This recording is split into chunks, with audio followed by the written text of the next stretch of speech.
Chapter 267. In front of them was a dark swamp.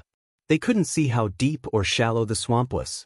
Some places were bubbling with mud, and when they got closer, they could even hear the bubbling sounds of mud bubbling.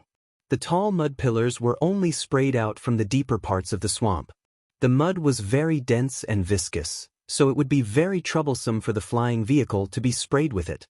If the mud couldn't be brushed off in time, the vehicle's speed would be affected and its balance would be destroyed. Sillin drove the car through the mud pillars. Tilting the car to a certain angle would give it more space to dodge the mud pillars. The 3 cars behind them were in hot pursuit, and the other cars were gradually catching up to them. Perhaps their disadvantage was over, and the people behind them would catch up to them. Every stage was a new ranking process. There were a lot of racers who hadn't gotten a single point yet, but they weren't anxious. They were obviously veterans, and they knew which stages were their strengths and which were their weaknesses. As long as the flying vehicle wasn't destroyed, there would always be a chance for them to make it to the top. We have 65 points right now. The 3rd place of the Rainbow of Beginnings has 25 points, and the 1st place of the 2nd circuit has 40 points, so there's no need to rush. We just need to play it safe, Naimi said. Sillin replied with to indicate that he understood. Naimi used the car's omnidirectional cameras to search for hidden dangers, places that would make it easy for the car to accelerate, and points that needed attention to be paid to Sillin. There was no need for him to explain anything else. Sillin could do it all by himself. When one of the mud pillars collided with the other pillar that was shooting out diagonally, the mud inside the 2 pillars erupted in 2 different directions and covered the entire area. No matter what happened, Sillin's flying car would be splashed with mud no matter what. The brownish-black mud slammed against the flying car, leaving clear traces of high-speed splashes. A white light flashed, and the splashed mud on the surface of the flying car instantly froze at an ultra-low temperature. Then, the surface of the flying car was shattered by the supersonic shattering effect of the flying car's surface, turning it into powder and flying away from the car. This was a common method used by flying cars, and some of the cars behind them used a similar method. However, it wouldn't be so easy for some unlucky racer to crash directly into the mud pillar. If they didn't react in time, they would be stuck to the mud pillar, and the enormous pressure and stickiness would drag them straight into the swamp. Naimi felt that Sillin was a lot calmer than he was in the rainforest. Maybe it was because he hadn't calmed down from the start of the race.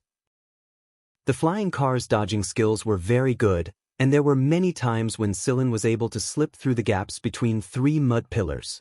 Although he couldn't avoid getting splashed with some mud, it was still better than the flying cars behind him that crashed into the mud pillars as long as he could stabilize the car.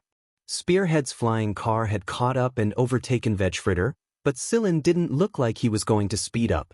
Then, Arrow and Lightning's leading cars overtook him. Naimi noticed that Sillin's expression was the same as before. He didn't look pleased with himself when he was at the front, nor did he look anxious after being overtaken. Again, the guy was as calm as a robot.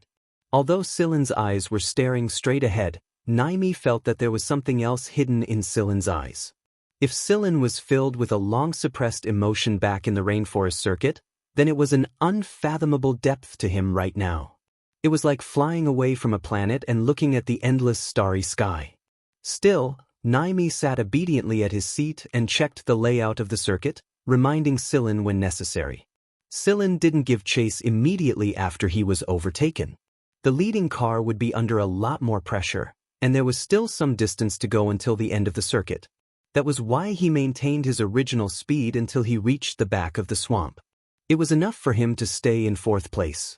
He had already adapted to the environment and climate here. Every mud pillar would tremble slightly before it erupted, and he could feel the tremors through the flying car. He was able to determine where the eruption was coming from, what the general angle was, and how much it was going to erupt. Then he could react accordingly.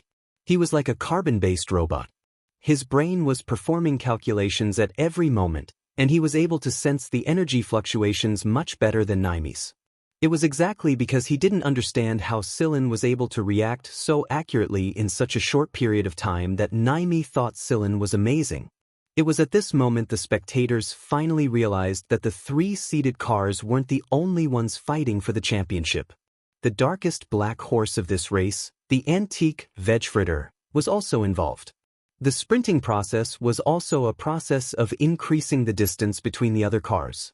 The first four cars had already pulled away from the fifth place by a bit, and there was no gap between them at all. However, three mud pillars suddenly erupted at the end of the circuit and converged at the top in a claw shape. Then, the impact caused the mud to splatter down like an umbrella. The four cars had to split up, and Spearhead and Lightning's cars had to pull them up. Below them, Vegfritter and Arrow's cars had to look for an opening to pass through. It was through this different method that the top four of this segment were decided. Arrow was first, Sillen's Vegfritter was second, and Spearhead was fourth. Naimi finally let out a sigh of relief after he charged out of the circuit. Second place wasn't too bad. He was expecting third or fourth place, and this was more than enough. There would be a repair shop set up at the end of every circuit, and every racing team had their own repair shop there. However, the first two circuits were only the beginning, so most of the flying cars hadn't stopped for maintenance yet. Now that the third circuit was over, some flying cars finally started flying over for quick maintenance. After all, there was no room for error in the next circuit. A flying car had to have a self-detection index of 9. 5 or above, not even 9. 0, the first four flying cars didn't stop. They all sped up and charged forward. The dark swamp and the miasma at the bottom slowly disappeared as well. The four cars made a big turn and flew in a different direction. There was a hint of white on the horizon, and the temperature display on the flying car told him that it was getting colder the further they flew. It was because that was the planet's polar region. He stuffed an energy supplement into his mouth, chewed on it, and gulped down the water Naimi passed him.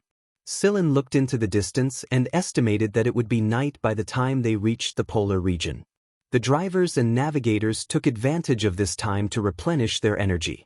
The navigators explained the general situation of Saida to the drivers and confirmed some countermeasures.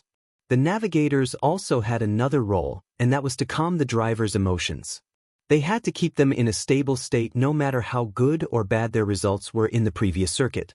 Just as Sillen predicted, night had fallen by the time they reached the fourth circuit, the snowy glacier. The starry sky looked great, but the wind on the ground was the most disharmonious.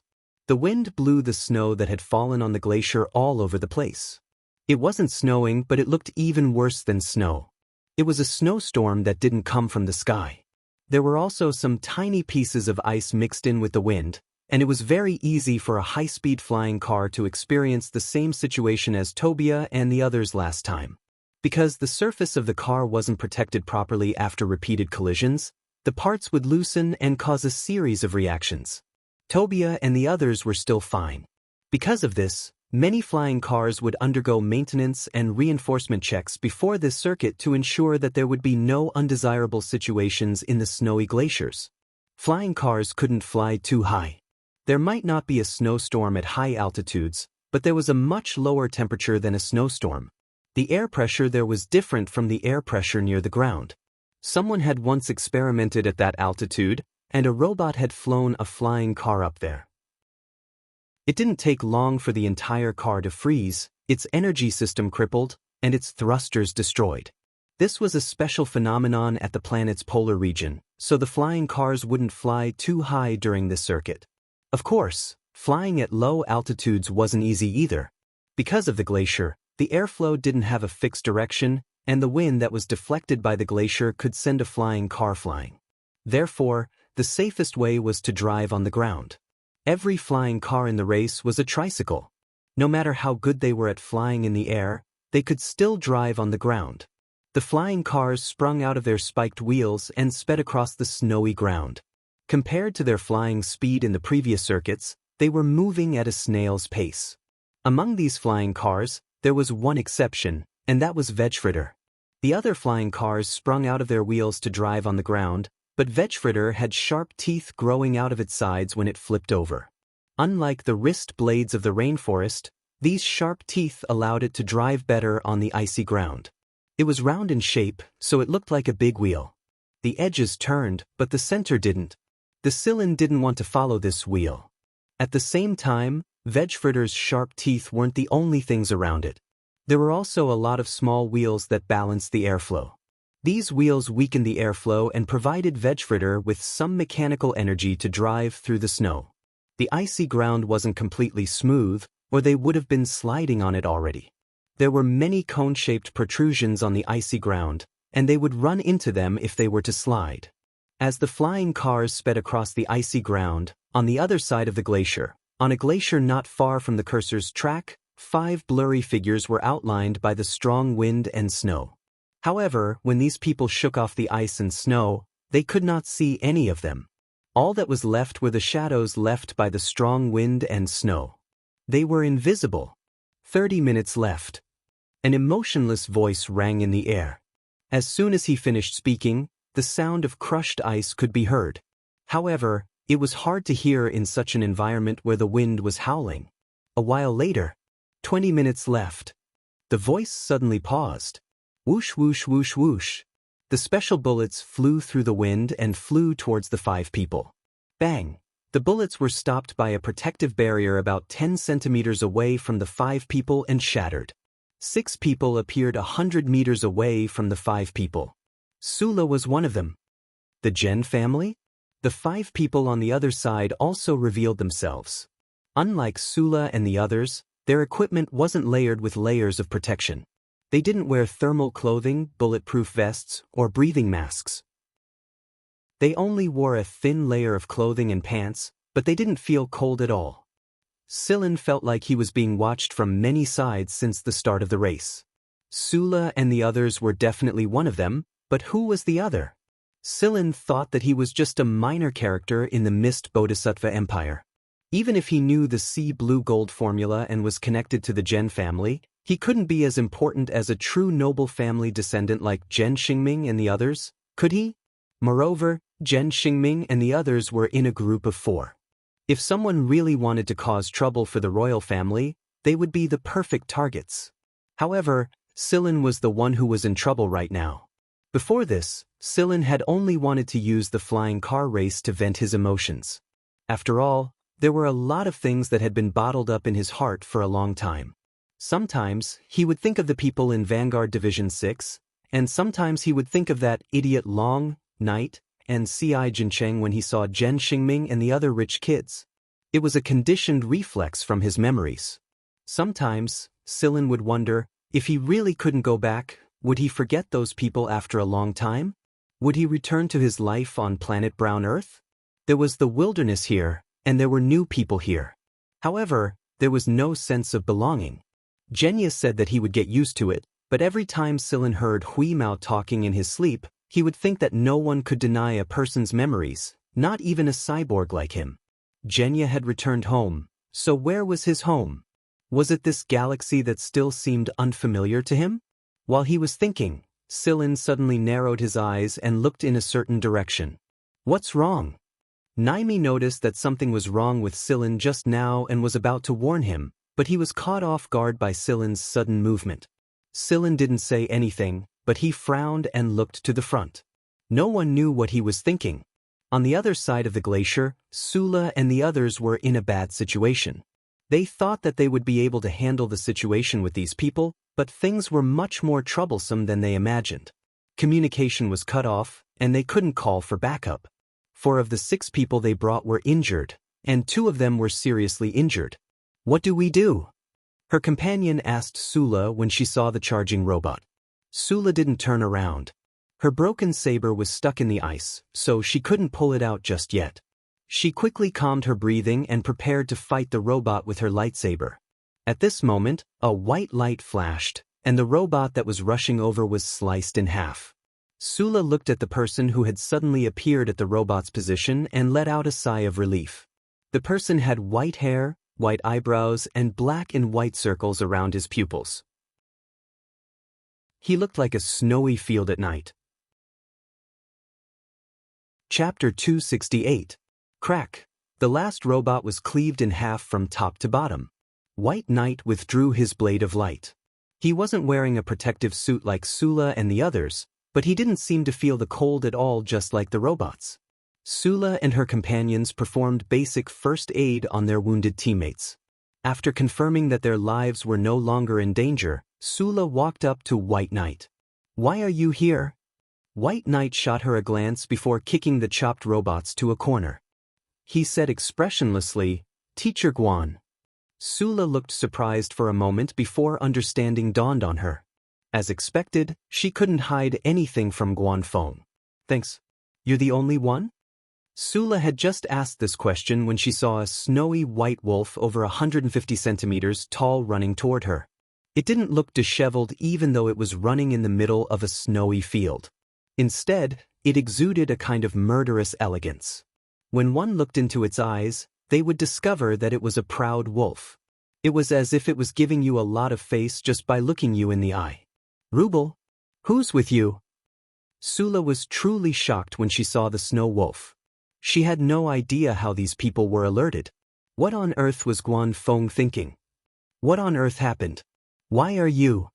Sula looked at White Knight. White Knight put on a protective suit and said in a low voice, "It's so cold." "Sula. So you can feel the cold after all." White Knight was a human too. He wasn't a beast covered in thick fur like Ruble, and he wasn't a robot either. It was just that wearing a thermal suit, protective suit, and breathing mask would affect his movements, and White Knight didn't like to be restrained. That was why he didn't put on the protective suit until he was done with the robots. Ruble was still holding something in its mouth. It was something it had taken out of a robot's head.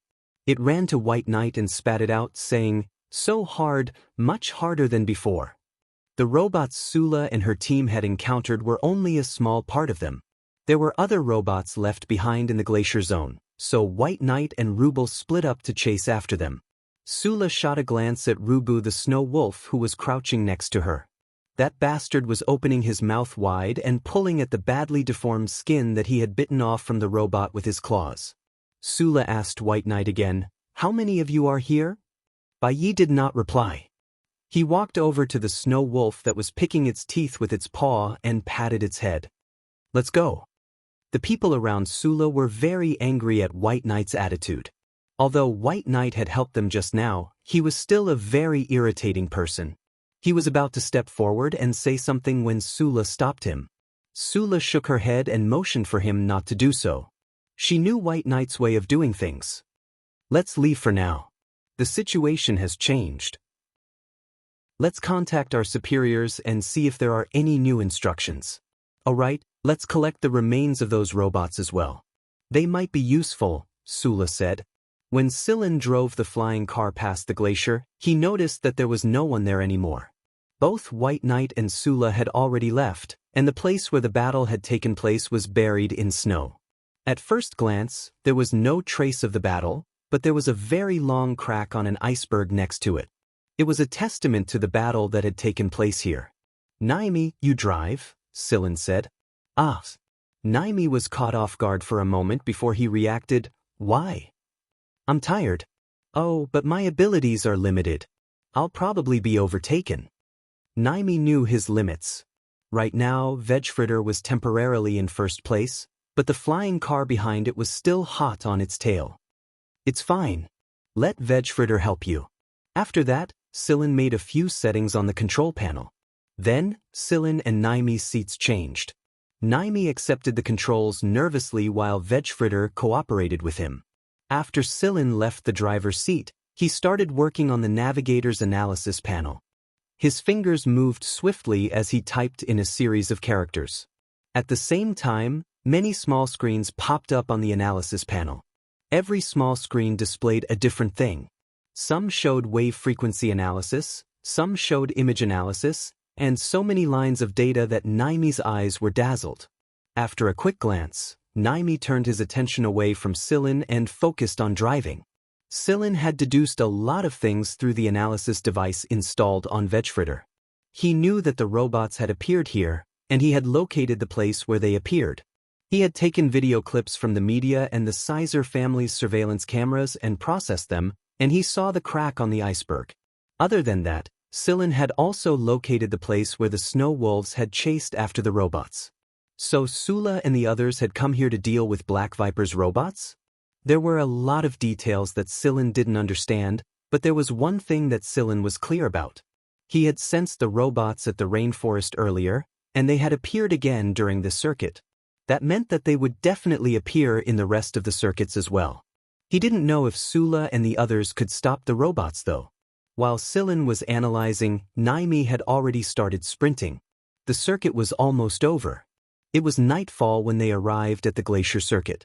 Now that the circuit was almost over, the sky was starting to brighten up. Although Naimi had tried his best, he still wasn't as good as the veterans at adapting to the minute changes in the environment. However, thanks to the advantage Sillin had created at the front, their score wasn't bad at all. They were in second place. The first place of this circuit was Lightning's crescent moon. Arrow's flying shuttle was in third place, and Spearhead's flying blade was in fourth place. After the fourth segment ended, there weren't many flying cars that stopped for maintenance. The next segment was a vast desert. The fourth circuit and the fifth circuit could be said to be polar opposites, but it just so happened that the unique terrain and environment had created such a unique circuit. The flying car was still greeted by a sea of white after it charged out of the glacier. Even though it had flown a long way out of the glacier, it was still white from the window. However, when you looked at the temperature displayed on the car, you would notice that the temperature outside wasn't like the glacier at all. It was about the same temperature as the human body.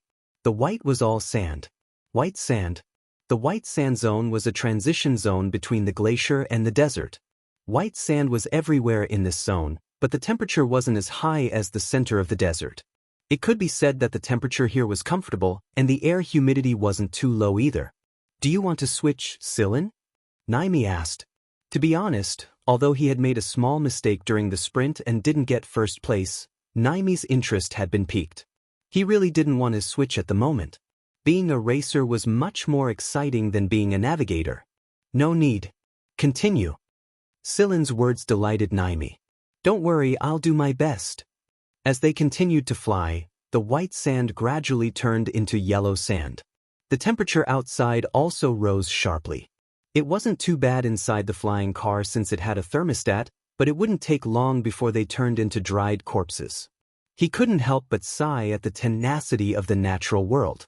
Sillin saw some animals moving through the sand on the car's display. They were so small, so tenacious, and they didn't rely on any machines. They relied on their own adaptability and ability to evolve. Sillin finally noticed an unusual ripple from the analysis screen. It was an unusual ripple that belonged to the robots. It was similar to machine language, but it was disrupted so he couldn't understand what it was trying to say. Sillin tried to locate it, but he discovered that he couldn't pinpoint its exact location. It could be the robot's own interference, or it could be someone else's interference. Either way, there were robots there. It was exactly because he had seen what those robots were capable of that Sillin wasn't in the mood to pay attention to the race at all. What was the point of racing if he was going to die? Fleck had seen Vegfritter's blueprints before, and Naimi was guarding Vegfritter while Sillin was assembling it. However, neither of them knew that Vegfritter was actually equipped with a very hidden weapon system. It was a relatively independent weapon system that was protected by multiple passwords. Right now, Sillin was activating this weapon system again. The weapon system wouldn't affect Naimi's driving much after it was activated, and he didn't even realize that another dangerous program had been activated on the flying car.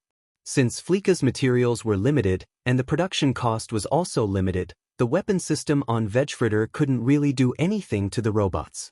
It could only buy them some time. Sillin still had some weapons in his ring, including the Purgatory Thunder Snake K and related bullets. He sucked in a deep breath. He couldn't place all his hopes on Sula and the others.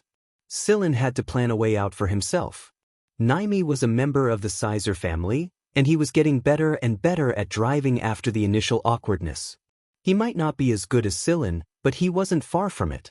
Coupled with Vegfritter's own smart controls, the 4 flying cars were still in the lead. To most people, this was already a miracle. An outdated car model, an eye-popping antique Vegfritter, had shown enough and won enough recognition in the last 4 circuits.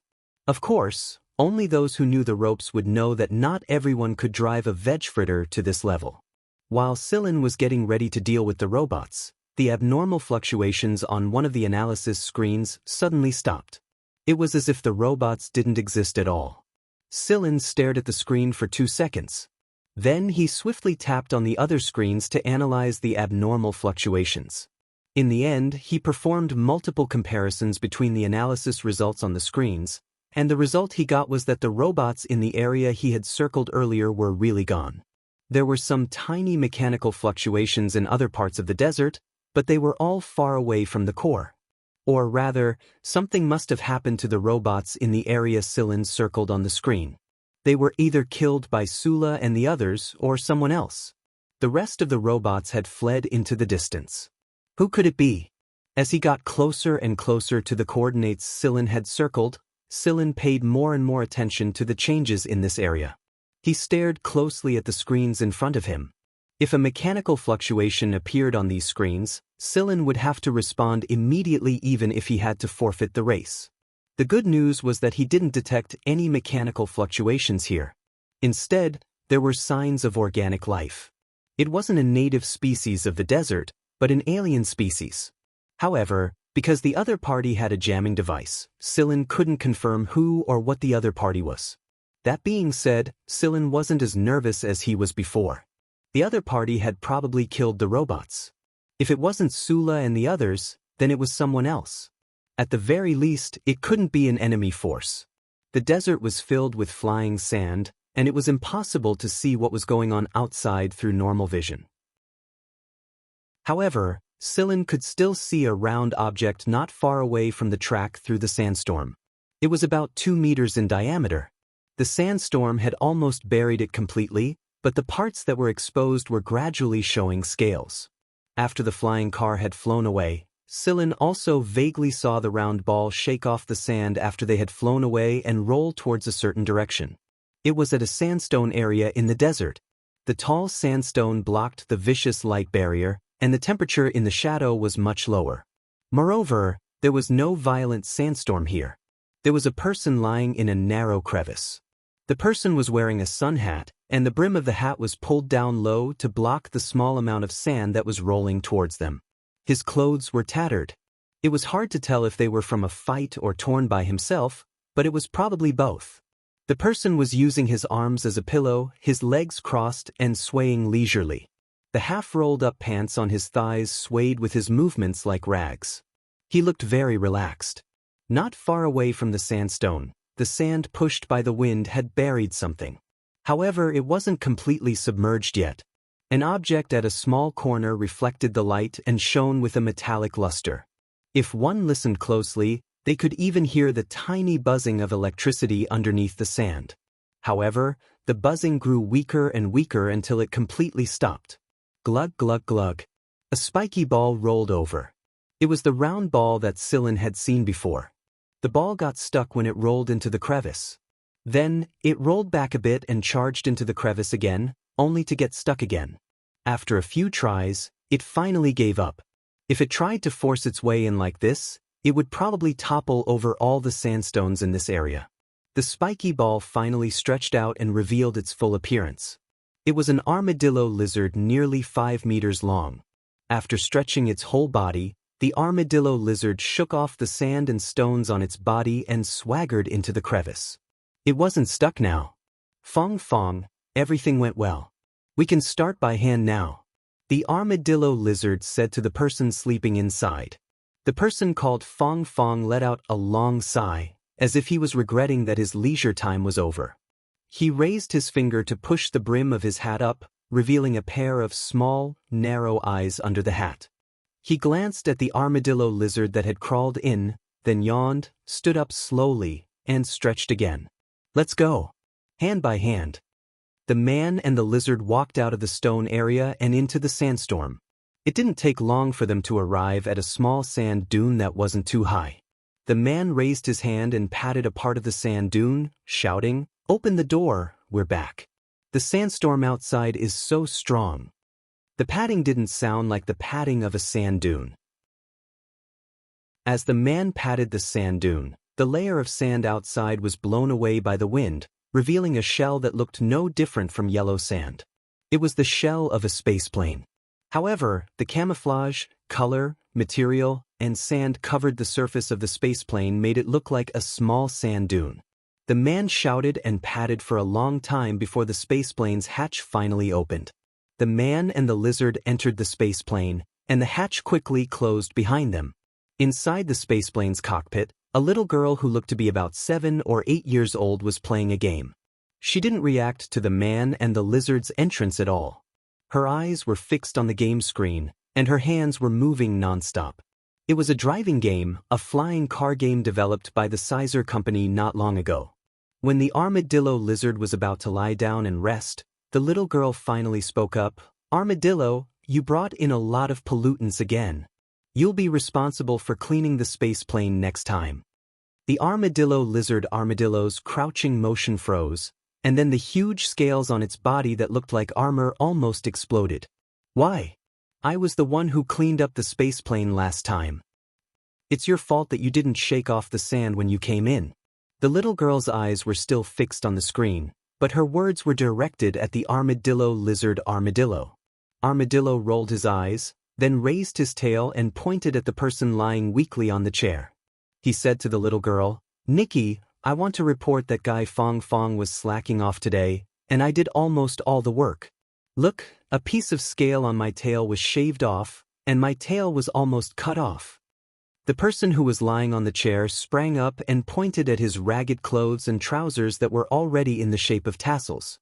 He complained in an aggrieved tone, "Nonsense. Look at me, these are all traces of battle. I almost ran around naked. You have to help me, big sis Nikki.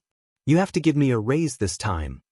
It was strange that a young man who looked to be in his 20s would call a little girl who looked to be 7 or 8 years old big sis. Nikki snorted while playing the game. "Chilafeng, Armadillo, you two clean the spaceplane together next time."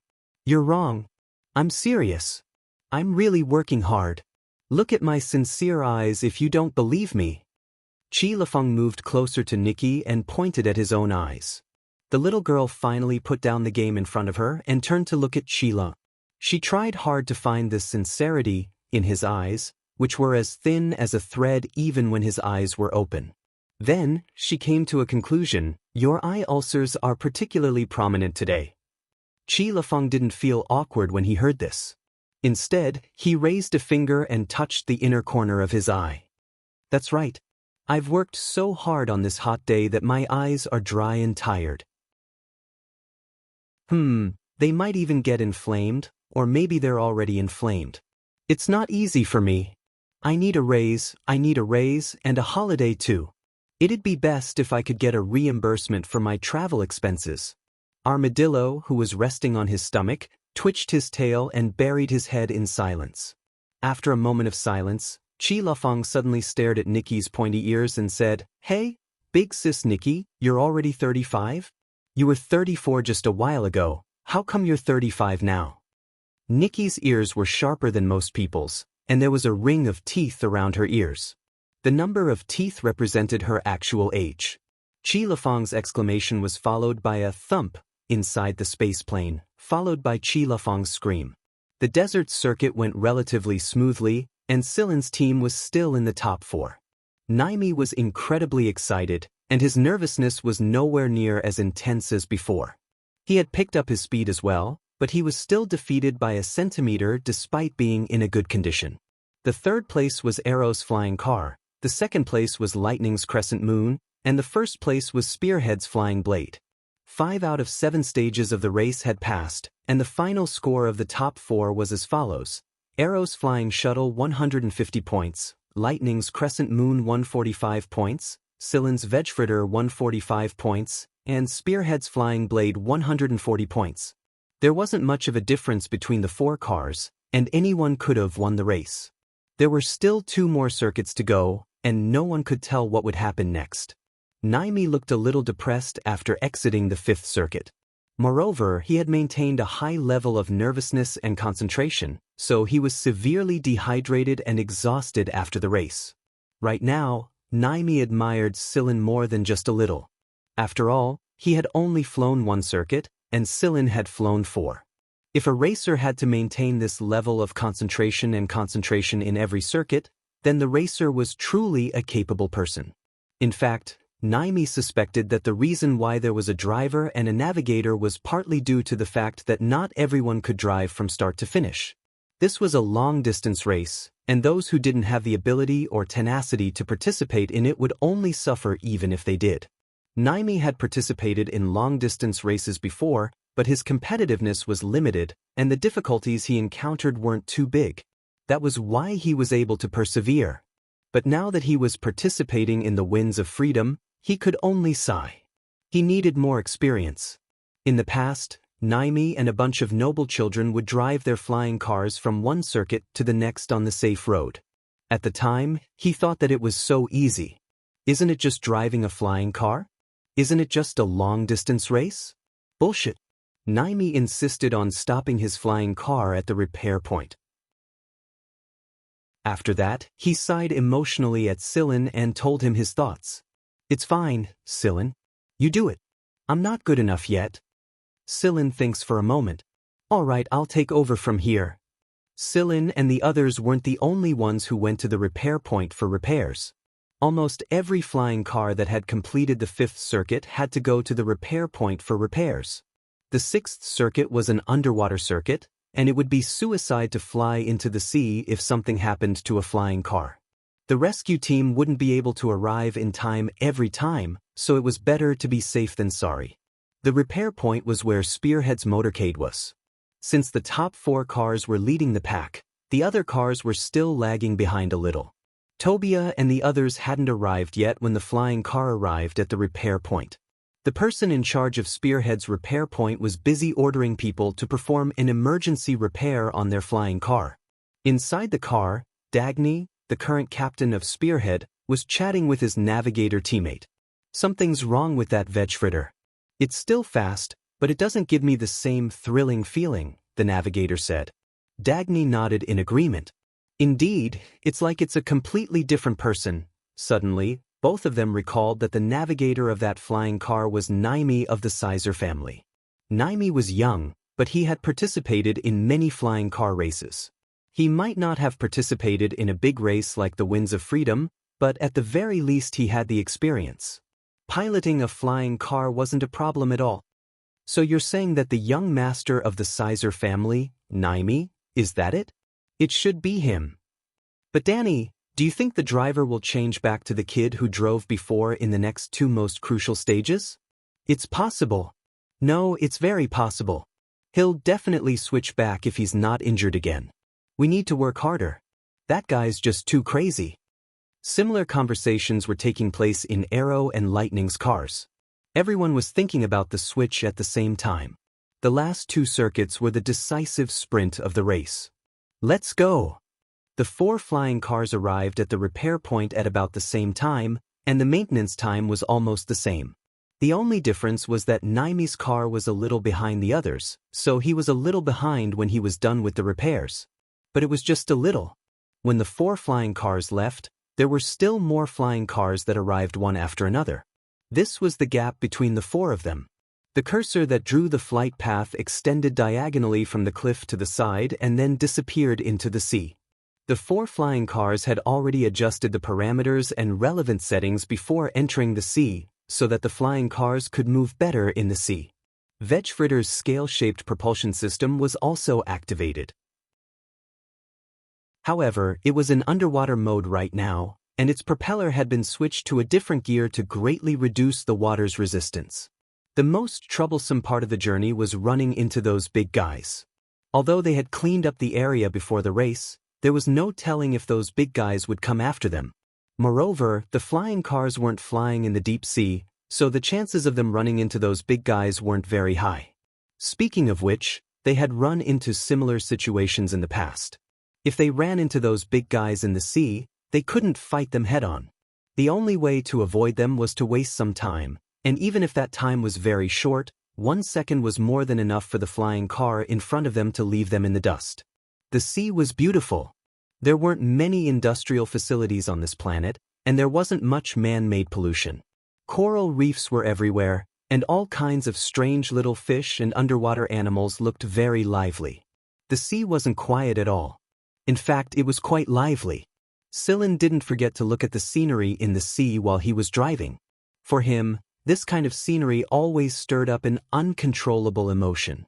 Countless colorful underwater characters existed together, and the coral reefs looked like a carnival. It was rare for Sillin to see such a beautiful and natural living system. Swaying like a flower, or solid as a rock, the corals are the playground and home of these sea creatures. A giant sea turtle was swinging its front limbs leisurely, a giant grouper was swinging its tail clumsily and letting the little fish clean the parasites in its mouth. A goby and a bulldozer shrimp were working together, one as a bodyguard, the other as a cave builder, and they were sharing the same home. This was what Sillin saw. Every time he saw something like this, Sillin would always think back to the era when people talked about these things like myths on TV. After walking out of the planet, Sillin saw a lot of mythical scenes. They were all purely natural scenes, and not man-made or heavily made up with technology. However, there were some people who would never be able to see these things again. Naimi was shocked because Sillin had opened up 3 viewports. One was showing the situation at the front of the racetrack, one was showing the coral reefs not far away, and the last one was showing a wave pattern that he couldn't understand. It was exactly because Naimi had driven the car himself that he was so shocked right now. 3 viewports. Sillin, you can't do 3 things at once. Every time a flying car brushed past a big fish, Naimi's breathing would slow down a beat. Really? You really make people worry too much. While Sillin was driving, observing the underwater world and paying attention to the unusual waves, on the other side of the sea, the coast. As the waves rolled toward the beach, a figure emerged from the water and slowly walked up to the beach. The person was still covered in scales, and some of them were broken. Blue blood was still flowing out of the wounds that weren't serious, but they quickly scabbed over. After leaving the water, the person shook his arm and grabbed the thing he had taken out of the robot's head. The person walked up to the shore while cursing. The scales on his body gradually disappeared, and he looked more or less like a human. Fortunately, there was no one here, and no one would see this strange person walking naked on the beach. After looking around and making sure that there was no one around, the strange person took out a communicator out of nowhere. He didn't turn on the image projection, and only communicated with his voice. Hey, it's me, Sadiya. I'm done here. Yeah, I know no one noticed me. I know, I have to pay attention to my image, right? Do I look like that kind of person to run around naked? Don't push the blame on me for the immoral things. Yes, I took the best sample, I'll send it to you later.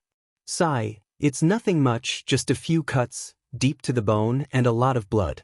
I'll definitely get a raise this time. I'm not lying really.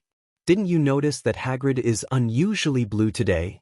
This time, Sillin didn't notice any abnormal fluctuations in the machine language, so the 6th circuit went pretty smoothly.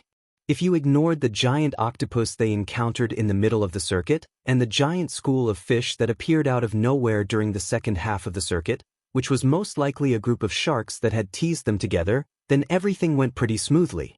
When the veg fritter that looked like it had been injected with steroids charged out of the sea and ended the circuit, the people in the 3 flying cars behind it thought at the same time, as expected, that racer is back. Alright, this is the last circuit, Sillin. Let's do it. Naimi was so excited that he couldn't sit still. He was just a young man in his early 20s, so how could he keep his cool at a time like this? Naimi scratched his head when he saw that Sillin was still looking as dead as ever. Compared to him, Sillin looked like a much older person. They were obviously about the same age, so why was there such a huge difference between them? This time, he didn't stop. The flying car didn't need to go to the maintenance station for repairs, and Sillin already had a general idea of what to do with Black Viper's robot. He wasn't as worried and cautious as he was before, so he decided to end this quickly. Sillin opened all the scaly thrusters and moved his hands swiftly across the control panel. Naimi reflexively tightened his grip on his seat when he saw Sillin's reaction. His experience at the beginning of the circuit was so deep that it was no wonder he reacted like this. After thinking for a moment, Naimi stuffed a potion into his mouth for the first time since the start of the race. He had a feeling that it would be very embarrassing if he didn't do this.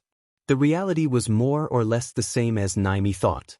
The last circuit was filled with rocks, and crashing into a mountain wasn't like crashing into a sand dune. Crashing into a mountain was probably the end of the race. The closer they got to the end of the race, the more careful they had to be, or all their previous efforts would be for naught. The sky had turned dark again, and this made flying through the rocks even more difficult. Moreover, some of the light markers on the track would circle around the mountain, so the flying car would have to circle around the mountain a few times.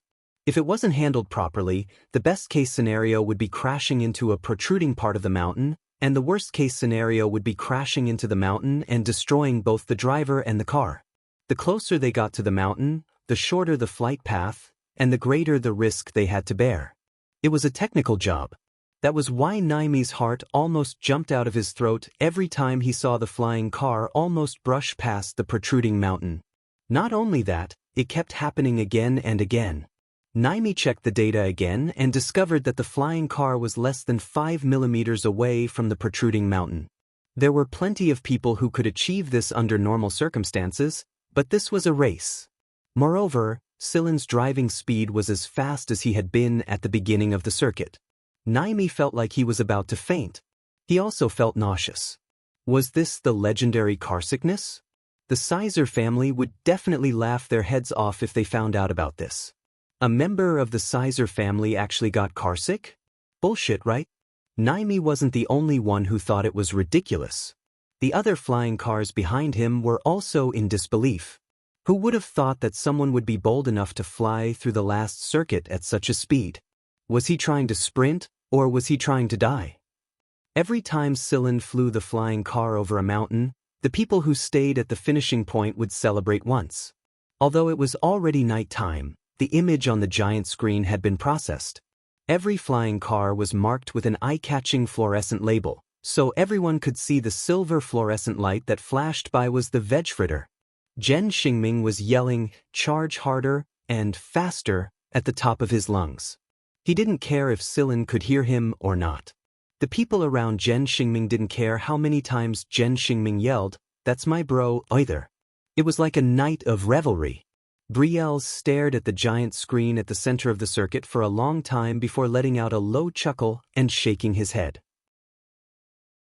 The people around him didn't know what Brielle was thinking, but they all knew that Brielle, Naimi, and a kid had made a bet, and it looked like the antique veg fritter was going to win this race. If that was the case, Brielle would lose 100 million MB. 100 million, that was several years' worth of pocket money for them. If they lost, they would have to go begging. It was only natural that they would be in a bad mood after losing so much money. That was why no one dared to speak carelessly for fear that they'd run into the muzzle of a gun. Brielle suddenly rose to his feet, causing the people around him to shiver a little. But he didn't pay them any attention. Instead, he said to a servant beside him, "Prepare the money." "What about the general? I'll talk to him." "Yes, young master." Brielle waved the others away after he was done talking about the money. Then, he walked into his personal lounge and turned on his communicator. It didn't take long for the image of a person that both Silin and Bell were very familiar with to appear on the communicator, Nuhach Tosin. "What's wrong? Is there something you need me to clean up after you again?" Tosin looked a little travel-worn in his military uniform, but he looked very energetic. He had probably just returned from training or a mission. Brielle smiled and said, "I lost money today, brother." Tosin was very familiar with his younger brother's words by now. He asked carelessly while cleaning the dust off his clothes, "How much did you lose?" 100 million. That's not a lot. How much? Tosin crushed the cleaner in his hand with a crack, the veins on his forehead bulging. 100 million MB. Tosin sucked in a deep breath. This won't do. I really want to kill that little bastard right now. Deep breaths, deep breaths, deep breaths. When he finally got his emotions under control, Tosin suppressed his anger and said, "Do you think our family does business like the Sizer family? You lost 100 million on a car race. Do you think 100 million is easy to earn? Do you know how much allowance I get from the military? Do you know how much I get even if I'm a dangerous person? Do you know? Tosin suddenly realized that something was wrong after he said a series of, "Do you know your brother? Do you know our father? Do you know our family?" In the past, the little bastard would have cut him off impatiently with a wave of his hand, but today, something was very, very wrong. Tosin looked at his younger brother carefully. Although it was only a video, it was enough to see Brielle's abnormality clearly. "Are you being bullied?" Tosin asked tentatively. Money was money, and it could be earned back after it was spent. However, being bullied was not an option. It was a matter of a man's dignity. In his mother's words, it was a matter of a growing-up young man's mentality. Not to mention a young man whose mental development was already somewhat abnormal. Brielle shook his head and smiled. "No, I've just thought it through a little." He had always thought that his brother and father's refusal to let him drive a warship was just an excuse. Brielle's always thought that warships were warships, and flying cars were flying cars. How could they compare to a warship? A flying car was like a coward that could only stay on its own planet, and a warship was a hero. That was why Brielle's had never had a good attitude toward flying cars. Even his attitude toward Naimi, a member of the Sizer family, was unpleasant. But now, after watching a race like this, Brielle's felt like he had rediscovered something. He felt like time had stopped because of his own speed. It was like he had returned to the first time he saw a warship fly. It wasn't the flying car's fault, it was himself. If he continued to muddle along like this, he might end up like this for the rest of his life. He might end up watching others fly from the stands for the rest of his life. Far away at the 23rd MR, Tosin suddenly felt goosebumps all over his body. What did he just hear? Did his little bastard brother just say that he had thought it through? What the hell? Why, you're watching that flying car race right now, aren't you? Don't think too much, and don't do anything stupid. Just stay there and wait for me. Tosin clicked off the communicator and contacted the people around him immediately. They were the people his father had sent to protect Brielle's, but they didn't learn anything important from them. Tosin told them to keep an eye on Brielle's and not let him do anything stupid. After contacting the people around Brielle's, Tosin immediately contacted his father at the imperial capital. The first thing he said was, "Dad, bad news, Brielle said he thought it through." What happened to that kid? Send someone over to stop him from doing anything stupid. Brielle stared blankly at the disconnected communicator. Shouldn't he be happy that he had thought it through? Why was his brother looking at him like he was about to commit suicide? Deafening cheers were already echoing from outside. Brielle's turned off the communicator after checking the message he had received. He then summoned his servants and subordinates and left the cheering venue. No matter how loud the cheers were, the stage was always someone else's. If he couldn't walk out of someone else's stage and live under someone else's stage, he would never be able to take a step forward. Zhen Xingming stepped over the people in front of him the moment Silin's flying car crossed the finish line. In order to avoid the audience's excessive enthusiasm, Silin drove his flying car to a special parking lot. He saw Zhen Xingming running toward him excitedly the moment he stepped out of the door. Belle and Uliganuo were following closely behind him. Silin was about to greet them when he saw Sula's figure. Sula made a gesture and gestured for Silin to come over. Silin nodded and received the fist-like congratulations from Zhen Xingming and the others. After that, Silin excused himself and said that he had something to attend to. Zhen Xingming didn't give Silin a hard time after he saw Sula and the others waiting at the side. He let Silin pass for now. After Silin left, Zhen Xingming and the others turned their attention to Naimi, who was still in the car. "Hey, Naimi, come out and see what's going on. I can't calm the violent excitement in my blood even if I shout 3 times. Yeah, Naimi, come out now. Let's go party. Naimi, go receive your award, receive your award. Put on your shiny dress and go for a walk outside." Naimi looked up when he heard the chatter outside the car. His face was still a little pale, but he couldn't hide the excitement in his eyes. "I want to go party too, but my legs are numb after sitting in the car for so long. Let me catch my breath first. I'm not a robot like Silin." It wasn't that his legs were numb, but his legs were weak. However, Naimi couldn't say it out loud. The numbness in his scalp reminded him of the thrilling feeling of escaping from between the teeth of the devil in the stories. If he hadn't taken the medicine beforehand, he probably would have fainted already. On the other side, Sula led Silin to a room. Black Viper's men did come here this time, and we've come to help you under orders. However, the one who truly helped you is your teacher, Guan Feng. Silin saw a couple of unfamiliar faces and two animals when he pushed open the door. Chapter 269. The first thing Silin saw when he pushed open the door was a white-haired man staring at the screen of a receiver in his hand. The receiver was playing the live stream of the race. A young man in tattered clothes was sleeping on a couch. Another young man was rocking his head back and forth while listening to some unknown song on his headphones. There was also a little girl who was completely absorbed in her game. All of them had one thing in common, and that was that they were minding their own business. They didn't even look at Silin's direction. A pack of snow-white wolves was lying on the other couch. They only twitched their ears once when Silin entered the room. The one who reacted the most was the armadillo lizard. Silin had an impression of it. Although it was only a brief glance, Silin was certain that it was the spiky ball he had seen in the desert. The armadillo lizard looked up when Silin entered the room. It wagged its tail and stared curiously at Silin. Silin had never seen this lineup before.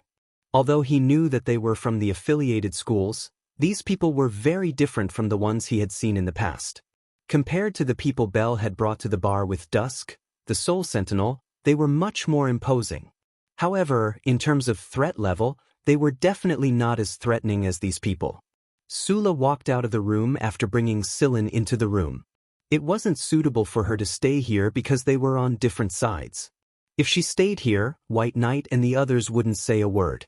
As expected, White Knight moved his gaze away from Silin after Sula walked out of the room. He seemed to be confirming the authenticity of his target and not looking at a person. Once he was sure, White Knight took out a square object less than a quarter the size of his palm and placed it on the table. He pressed it a few times, and the square object unfolded just like the Vanguard ticket Silin used back then. It was a certificate. White Knight passed the unfolded certificate to Silin, and Silin accepted it. It stated very clearly that these people would help Silin take care of the robots that came looking for trouble, and that Silin should focus on the race. If the mission was completed successfully, there was a place for the recipient to sign and swipe the card.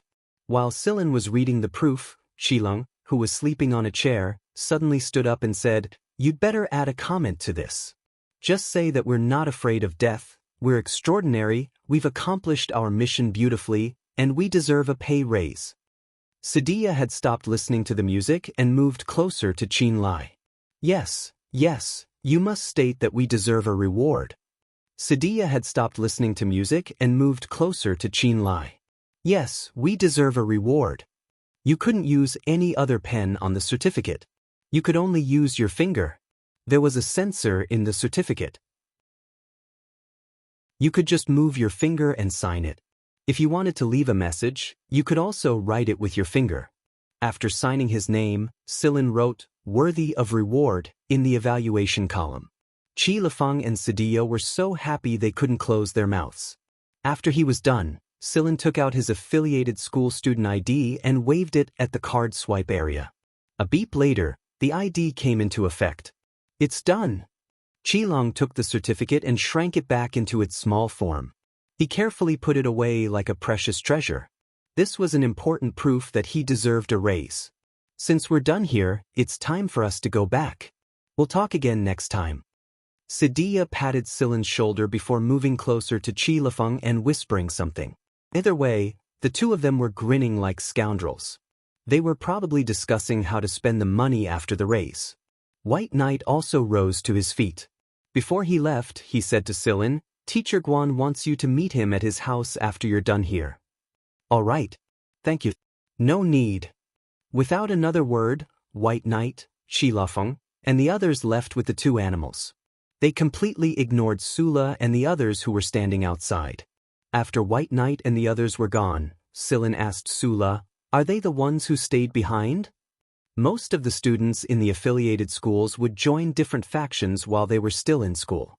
They would have their own direction after they officially graduated, and some of them would be pulled into the RAS.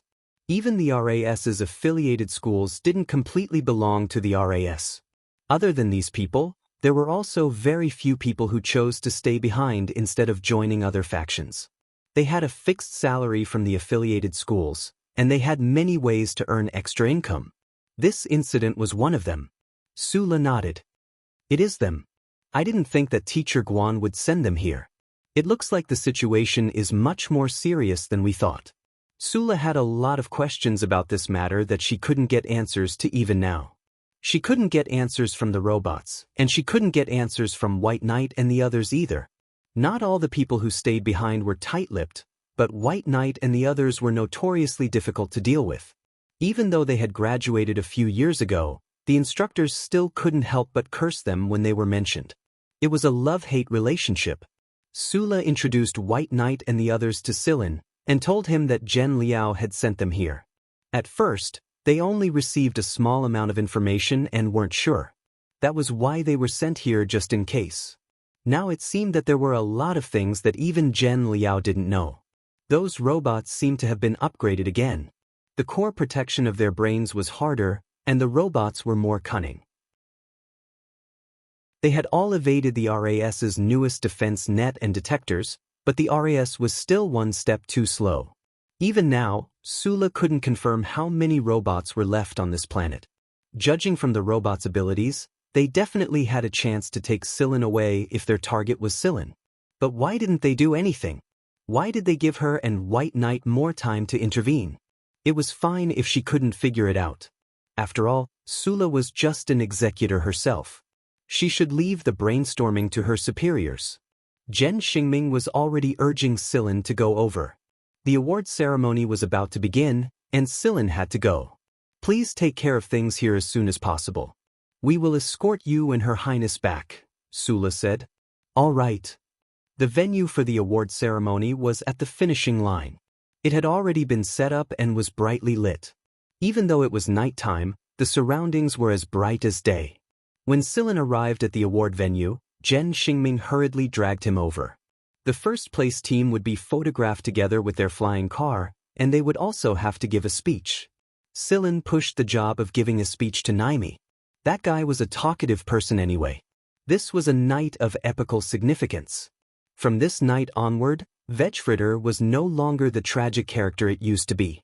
After being buried for so many years, it finally stood at the center of attention once more, just like it did during its glory days.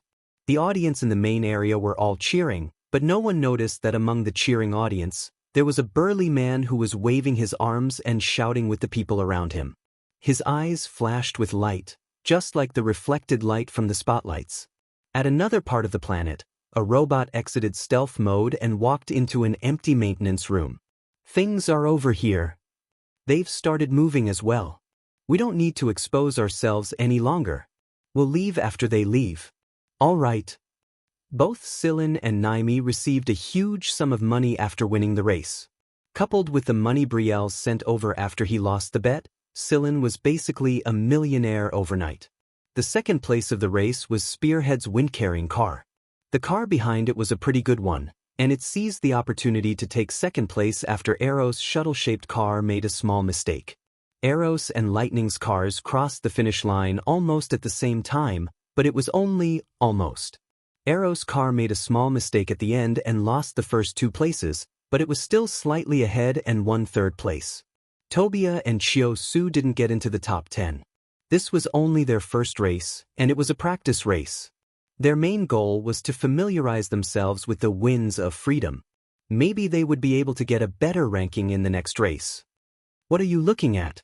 Tobia patted Chiu Su's shoulder before following her gaze. It was the place where the award ceremony was going to take place. Chiu Su's attention was drawn to the brightest stage at the moment. There was a Vegfritter flying car and the champion duo. Don't be discouraged, we're still young, and this is just our first race. We'll be able to stand there once we get used to this level of competition and work hard for the next race. 4 years will pass by in the blink of an eye. Tobia said. Chiyo Su looked back and smiled, but didn't say anything. Tobia suddenly thought of something and pointed at Sillin with wide eyes. Don't tell me you've fallen for that kid? Don't get your hopes up. My brother said that he's pretty close to some noble kids, and you know who they are. Also, he might be even higher than the people who invested in our team. Don't make wild guesses, it's not like that. Alright. Let's go see our team's medal. Tobia relaxed after confirming that Chiyo Su didn't mean it that way. After all, their team didn't want to provoke too many nobles. They would only end up as cannon fodder in a fight between nobles. Chiyo Su followed Tobia back to the team, but the emotions in her eyes were unclear. Suddenly, she moved her gaze to a certain part of the spectator stand. The brawny man who was waving his arms froze for an instant, but he quickly recovered. So troublesome. Chiyo Su sighed quietly. No one heard Chiyo Su's sigh because it was too noisy around them. Naimi was giving his acceptance speech due to excessive excitement during a series of dazzling award ceremonies. The flying car that everyone thinks is trash is the veg fritter. We didn't do well in this race, and all we did was fly a little more happily than the others. Our results weren't good, and all we got was a championship.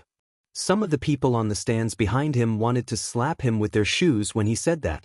When the ceremony was finally over, Sillin was dragged to the post-race cocktail party by Jen Xingming. A bunch of people passed out from drinking too much and collapsed on the ground. Everyone was taken away by their respective teams. Sillin grabbed Jen Xingming by the arm while the Sizer family escorted the deliriously drunk Naimi, Uliganuo, and Kenensi to the Sizer family's lounge. When they came out, Sillin saw the people from Spearhead walking out of the party hall. Their gazes met Chiyo Su's, and both of them looked away. However, Sillin was already starting to feel puzzled. Ever since he saw Chiyo Su at the repair shop before the race, Sillin had a feeling that she wasn't a simple girl. At the time, Sillin thought that she would definitely get a good ranking if she was the one driving the flying car. At the very least, she would be in the top 10. But later he realized that Chiyo Su was just a navigator and their team didn't get any good results. Why was she hiding her strength? Sillin didn't understand. Moreover, when he met Chiyo Su's gaze just now, Sillin had a strange feeling that the girl must know something. But that was it. Now wasn't the time for Sillin to look into Chiyo Su's information. The next day, Sillin turned down Naimi and Fleeka's attempts to persuade him to stay and dragged the disgruntled Jen Xingming and Sula's group back to the Jen family. On the way back, Sillin checked Chiyo Su's file and found a lot of fake traces. Most people wouldn't notice these traces, so the person who made them must be very skilled in this field. There was no tampering at all.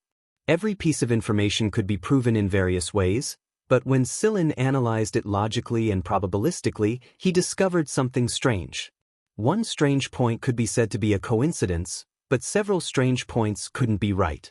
It could only be said that her information was forged. What kind of person could forge her information to this extent? They didn't look like Black Viper, but Sillin had a feeling that there was some kind of connection between them. It was Sillin's intuition. An intuition without any proof. Sillin had been thinking about Black Viper and Chiyo Su all along the way. He didn't succeed in contacting Guan Feng either. Guan Feng had set up the auto-response system to reply to him every time. He didn't know what he was doing, but he heard that the Purgatory Thunder Snake S-Class was almost done. He was probably still working on it. When Sillin walked into Jenya's courtyard, he immediately saw the big guy inside. He couldn't help but notice it because it was just too eye-catching. That's the egg. Sillin pointed at the 50-meter-long guy in the courtyard. Right now, the big guy's mouth was open, and Hui Mao was ordering the servants to brush its tongue and teeth. The servants seemed to have gotten used to it by now. They weren't afraid of standing in the big guy's mouth and brushing its teeth. They even talked to it while brushing its teeth. Seeing that Sillin had returned, Hui Mao ran over with a smug catwalk and showed off. "Look, my pet. What do you think?" Sillin looked at the big fellow whose mouth was open but eyes were rolling in their direction and said, "This guy's appetite is pretty big, isn't it? Otherwise, how could he grow so crazily as if he was injected with hormones?" "It is, but second grandpa said it's nothing." Hui Mao flicked his ears and said, "Second grandpa, how dare you call him that?" "Oh right, I've thought of a new name for it, Blue skin. It's because its skin is blue. Hui Mao jumped onto Silin's shoulder and asked urgently, "What do you think of the name?" "I guess I'll just have to make do with it for now." Poor Blueskin's name was made do, just like that. Silin explained the general situation of the flying car race to Genya. He had covered most of the small details, but he was sure that Genya knew more or less about Sula's movements. That was why Silin avoided the important details and focused on the trivial ones. "What? There's a prize. How much?" Hui Mao's eyes shone brightly as he slapped Silin with his paw. Silin ignored Hui Mao's paw and pinched the back of its neck. He told Genya that he was going back to his room to rest and left the yard, leaving Blueskin to play with the servants who were brushing their teeth. "Any news?" Silin asked Hui Mao after he returned to his room. "No, we didn't get much useful information here. The Gen family didn't find anything either, but one thing is for sure. Those robots are definitely doing something."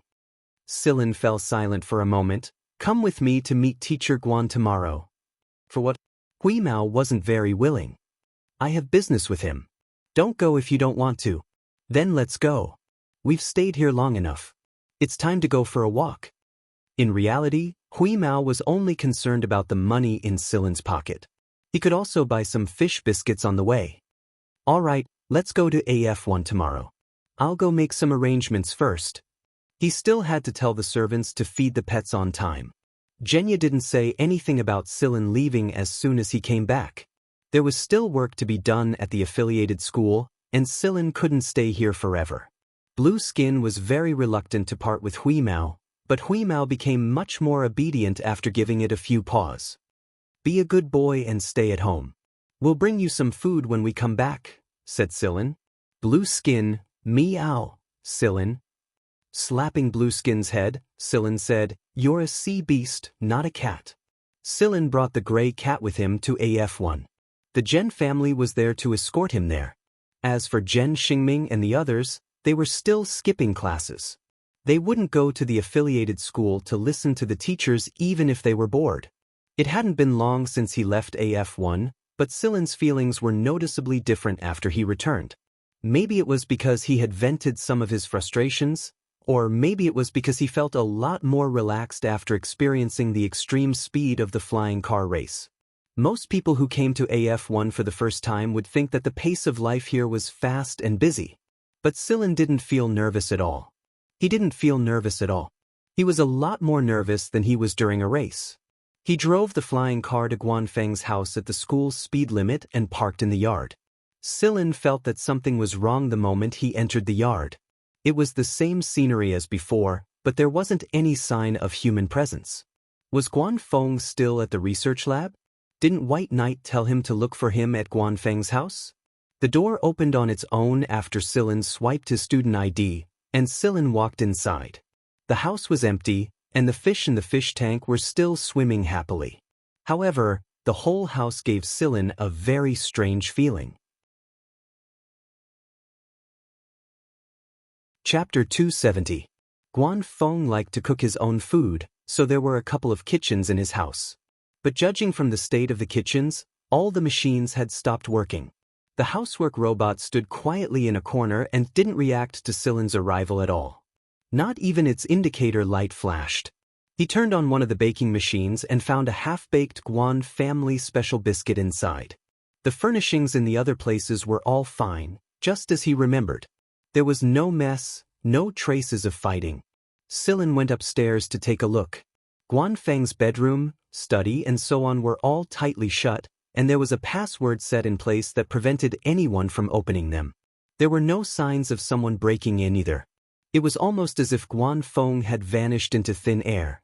When he returned to the living room downstairs, Hui Mao was jumping out of the fish tank with a fish in his mouth. He stepped on the fish's body with his claws and tore it open from head to tail. There was no flesh or blood. It was a mechanical fish. "You want to fool me? No way." Hui Mao swallowed the entire mechanical fish and looked at Silin. "Where's Guanfeng?" Silin shook his head. "I don't see him." His gaze fell to the sofa. There was a projector on the table in front of the sofa with a flickering indicator light. Silin pressed a button, and the lights in the living room were turned off. The curtains on the windows were drawn shut on their own. The living room was plunged into darkness. A human figure appeared on the sofa. It was an ordinary-looking person who wouldn't stand out in a crowd, but Sillin knew that it was a robot. As for why he could tell it was a robot from a projection, Sillin could only say that it was intuition. "Dear visitor, we are sorry that the owner of this place is unable to receive you. Our boss only invited him over to reminisce about old times. We do not know when he will return. If you are in a hurry, you may come to this place." A gigantic star map appeared behind the voice. The planets around it were lined up neatly, and it was possible to see the 20 or so star regions of the Empire clearly. Among these planets, there was one that shone especially brightly, and that was the planet the robot was talking about. However, if Sillin remembered correctly, this planet wasn't part of the star map he had obtained before. The star chart lasted for 5 seconds before disappearing. The robot sitting on the sofa also disappeared. The curtains opened again, the lights turned on, and the living room returned to its original state. Although the star chart had only appeared for 5 seconds, Sillin had already memorized it. After the preset projector was turned off, Sillin dimmed the lights in the living room once more and took out the star chart in his hand. Comparing it with the star map provided by the robot, it could be seen that the star map in Sillin's hands did not contain the one that had just been marked. There were a few other planets and a star in the area that weren't on the star map. However, all the other planets were pretty much the same. From the star map, it could be seen that gravity was pulling all the planets in the area toward the spot where the star had disappeared. This meant that there was probably a star there. The gravity image was still there, but the planets at the center of the area had disappeared. This area was just an inconspicuous corner of the mist Bodhisattva Empire. No one paid attention to it, and no one bothered to look into its secrets. Of course, it was possible that someone had discovered it but failed to find the answer, or that the planet had disappeared while they were searching for the answer. Most of the people in the Mist Bodhisattva Empire who possessed a star map of the entire empire had the exact same star map as the one in Sillin's possession. There was no planet marked on the map at all. This meant that someone had erased all the records and star map traces of this planet and every planet around it. Only the Mist Bodhisattva Empire's upper echelons were capable of such a thing. But who was it? Why would they do such a thing? Was it Black Viper's spy? Sillin didn't know, and he couldn't guess. He knew too little about the Mist Bodhisattva Empire. Right now, Sillin wasn't involved in the games between the upper echelons and the secret squabbles, and he didn't want to get involved either. However, Guanfeng's incident had given Sillin another idea. Sillin sat on the sofa and thought quietly. Huimao didn't disturb him, so he strolled around the living room out of boredom before sneaking into Guanfeng's kitchen to eat some biscuits. Not long later, "Oh my meow!" Sillin's thoughts were interrupted by a strange, muffled sound that sounded like a cat being locked in a jar. "What's wrong with you now?" Exasperated, Sillin got up and went to the kitchen. The first thing he saw when he entered was a furry but wagging its tail. Huimao had stuck his head into a biscuit-making machine and was trying his best to pull it out. "You're stuck." Sillin walked over and helped him pull it out. "Hey, wait, don't pull it, I'm stuck." Huimao yelled from inside. "Can't you transform into another form?" Just as Sillin was speaking, he was stopped by a click that came from inside. Then, a few more clicks followed. After a couple more cracking sounds, Huimao finally came out with a face full of green biscuit crumbs and a round cylinder. "This is the best I can take out. There's another box inside, so I can't take it out." Huimao licked his paws and wiped his face. There was another world under the biscuit-making machine. Huimao had discovered that there was something under the biscuit-making machine while he was eating, so he bit through the biscuit-making machine and tried to take out what was inside. Who knew that it would be so hard to take out? Sillin held the small cylinder and gave it a look. He didn't know what was inside, and it would take some effort to open the cylinder. Right now, Sillin didn't deal with the cylinder immediately. Instead, he looked through the broken bottom of the biscuit machine and looked at the box he hadn't taken out yet. Although it wasn't good to destroy something like this without Guanfeng's permission, they were in a critical situation right now. Silin took out his tools and dismantled the composite kitchenware. Then, he took out the box inside. Just like the cylinder, the box was protected with a password and couldn't be opened immediately. What's inside? Silin looked at Hui Mao. I don't know. The outer shell is made of a special material, so I can't see what's inside. Hui Mao bit into another biscuit. You might get diarrhea if you eat these half-raw biscuits. I won't. It's not like I haven't eaten them before. Up to you. Come over and decipher the password when you're full. Silin picked up his tools again and reassembled the disassembled kitchenware. After eating the biscuit, Hui Mao cooperated with him and started deciphering the two items' passwords. He deciphered the cylinder first, and when he was done, the front of the cylinder opened up to reveal a blueprint. It was the blueprint of the Purgatory Thunder Snakeus. I think I've seen something secret. Silin could more or less guess what was inside the box after he stuffed the blueprint back into the cylinder. Just as Silin expected, the box contained the Purgatory Thunder Snakeus.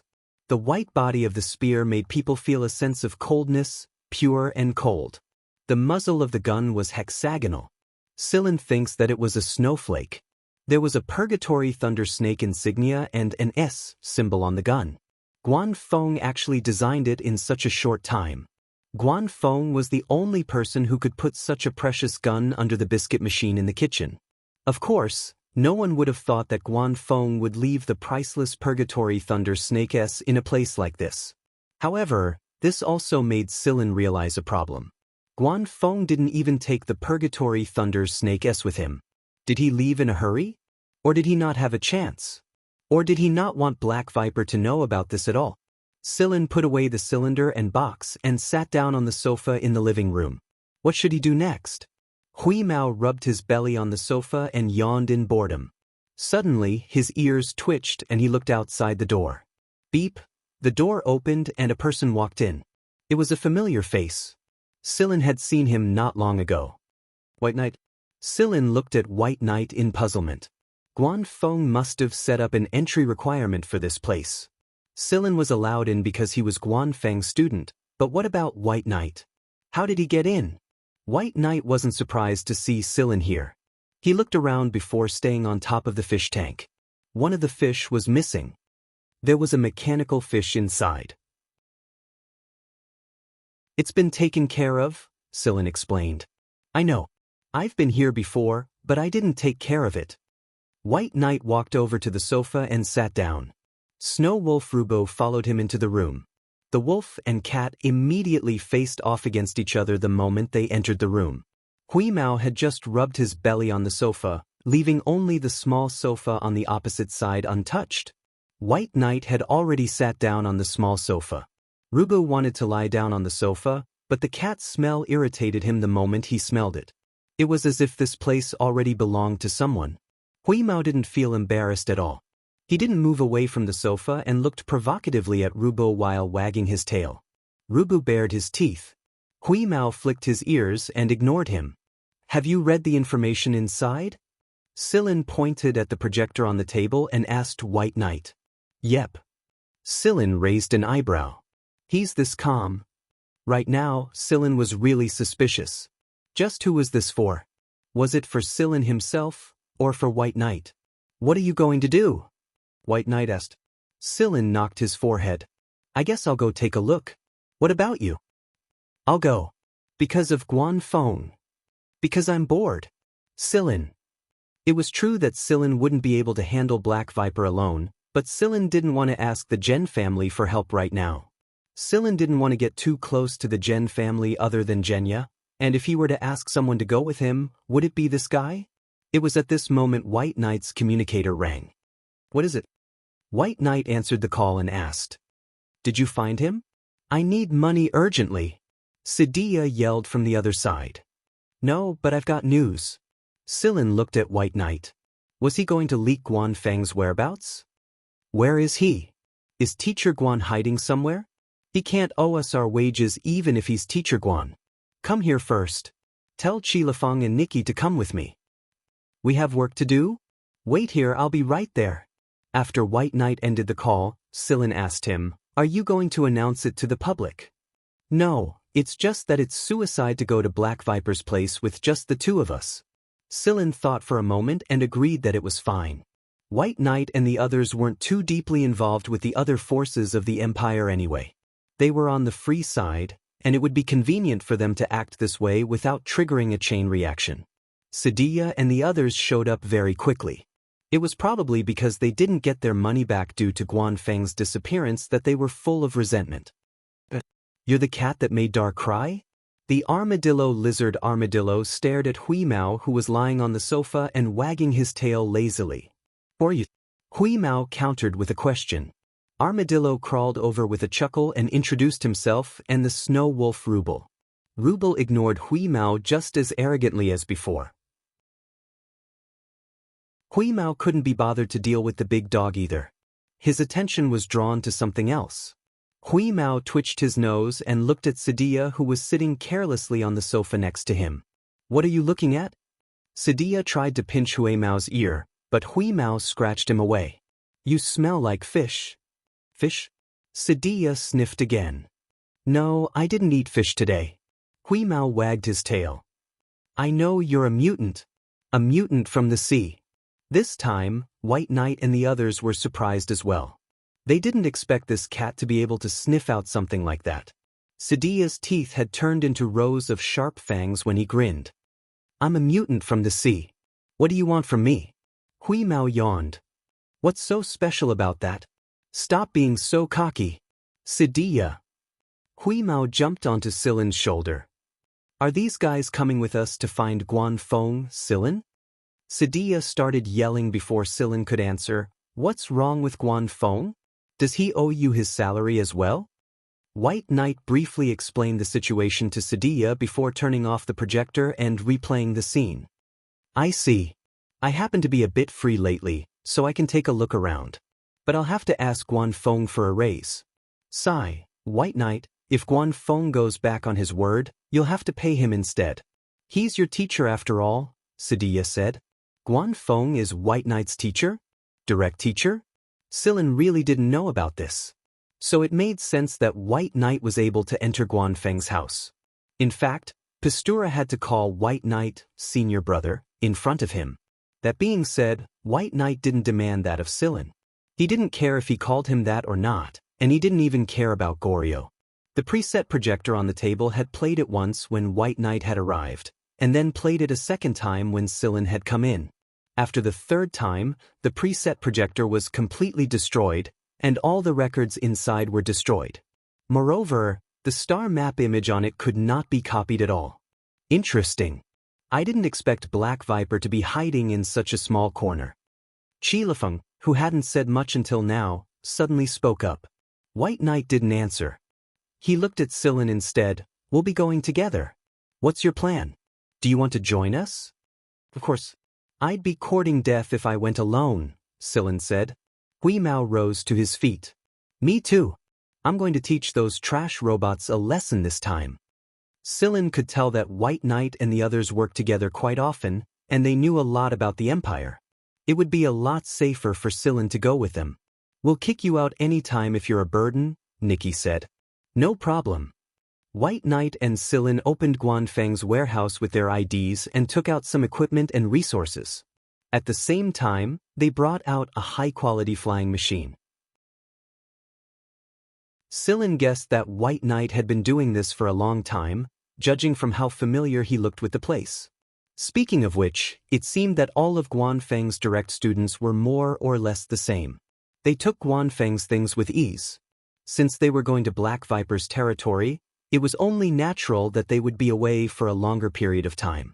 During this time, one of Sillin's courses was going to be tested. If he didn't take the test, he would fail the course.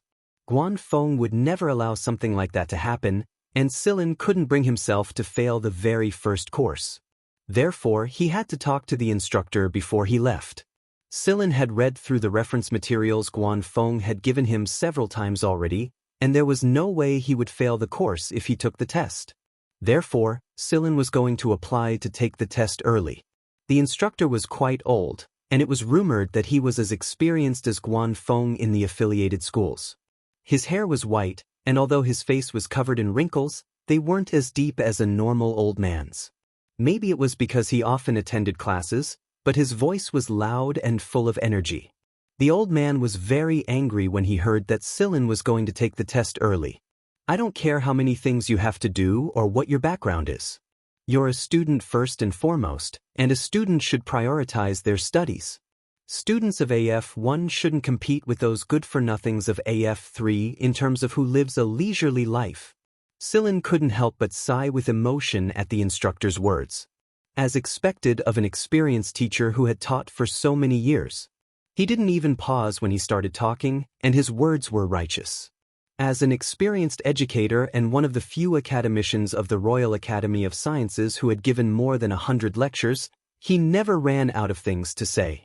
After enduring the old teacher's scolding that lasted for 2 hours without a single pause or repetition, Sillin finally got his wish to take the early test. The old teacher supervised the entire process to prevent Sillin from committing any fraud. Moreover, the difficulty of the pretest questions was on the high side, but it was still acceptable to Sillin. He completed the questions without a hitch, and only one extended question took up a bit of time.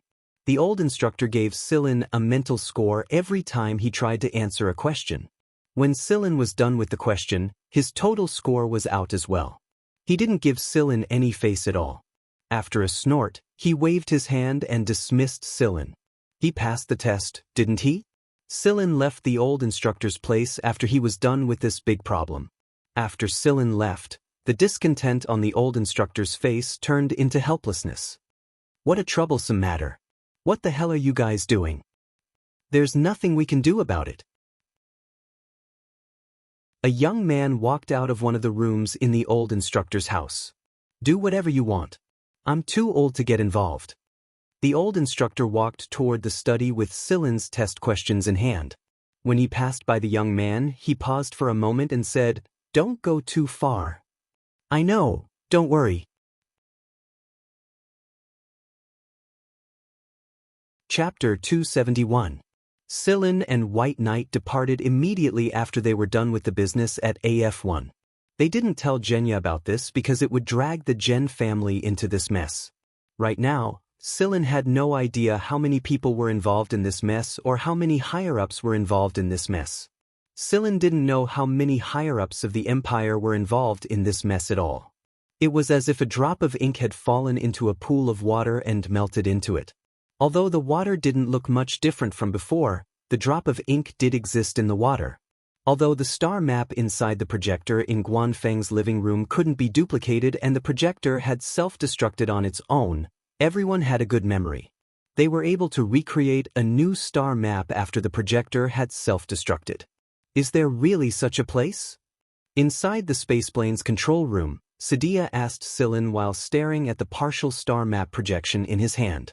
There should be. Even if there aren't any of those planets, there must be other planets in that place, Sillin said. You're right. I never noticed this place on my previous star map. How mysterious it is. Sadia poked at the marked spot with his finger. I wonder what's waiting for us there. Chi Lafong twirled his sun hat with his finger. Whatever it is, it's going to be troublesome. Oh right, I heard that Black Viper has a lot of robots. I wonder what level they're at right now. I'd be very disappointed if they're still the same as the scrap metal we ran into a while ago. Nikki, who was playing a game, shot him a sideways glance. Even if you're a pile of scrap metal, 1,000 of them will be able to turn you into a sieve with a single shot, not to mention that you're in Black Viper's headquarters. Write a will first, and when the time comes, divide up your remaining assets. Chi Lafong paused in twirling his sun hat and chuckled. I'm not willing to throw my life away for the unspent assets I haven't spent yet. Then be serious and don't screw up when the time comes. A man who can fall asleep in shooting class is seriously suspicious. Also, don't think I don't know that Armadillo was the one who completed most of the last mission. Shooting class is so boring, it would be strange if I didn't fall asleep. Secondly, you can't deny the fruits of my labor. I've also fought robots before. Nikki ignored Chi Lafong's nonsense and continued playing her game. Armadillo wagged his tail. This wasn't the first time Qilong had fallen asleep during a battle. Hey, where are those two? Chi Lafong kicked Armadillo. Armadillo pointed at the door with his tail. They're patrolling their territory. Ever since they boarded the aircraft, Huimao and Ruble, the two guys who loved to enclose territories, started to fight for territory. The space plane wouldn't allow them to spray their metabolites anywhere they wanted, so Whis habitually rubbed its own scent everywhere. Ruble the snow wolf did the same, and the two fellows immediately started fighting over territory the moment they boarded the spaceplane. They nearly broke into a fight. In the end, Huimao came out on top and seized more territory.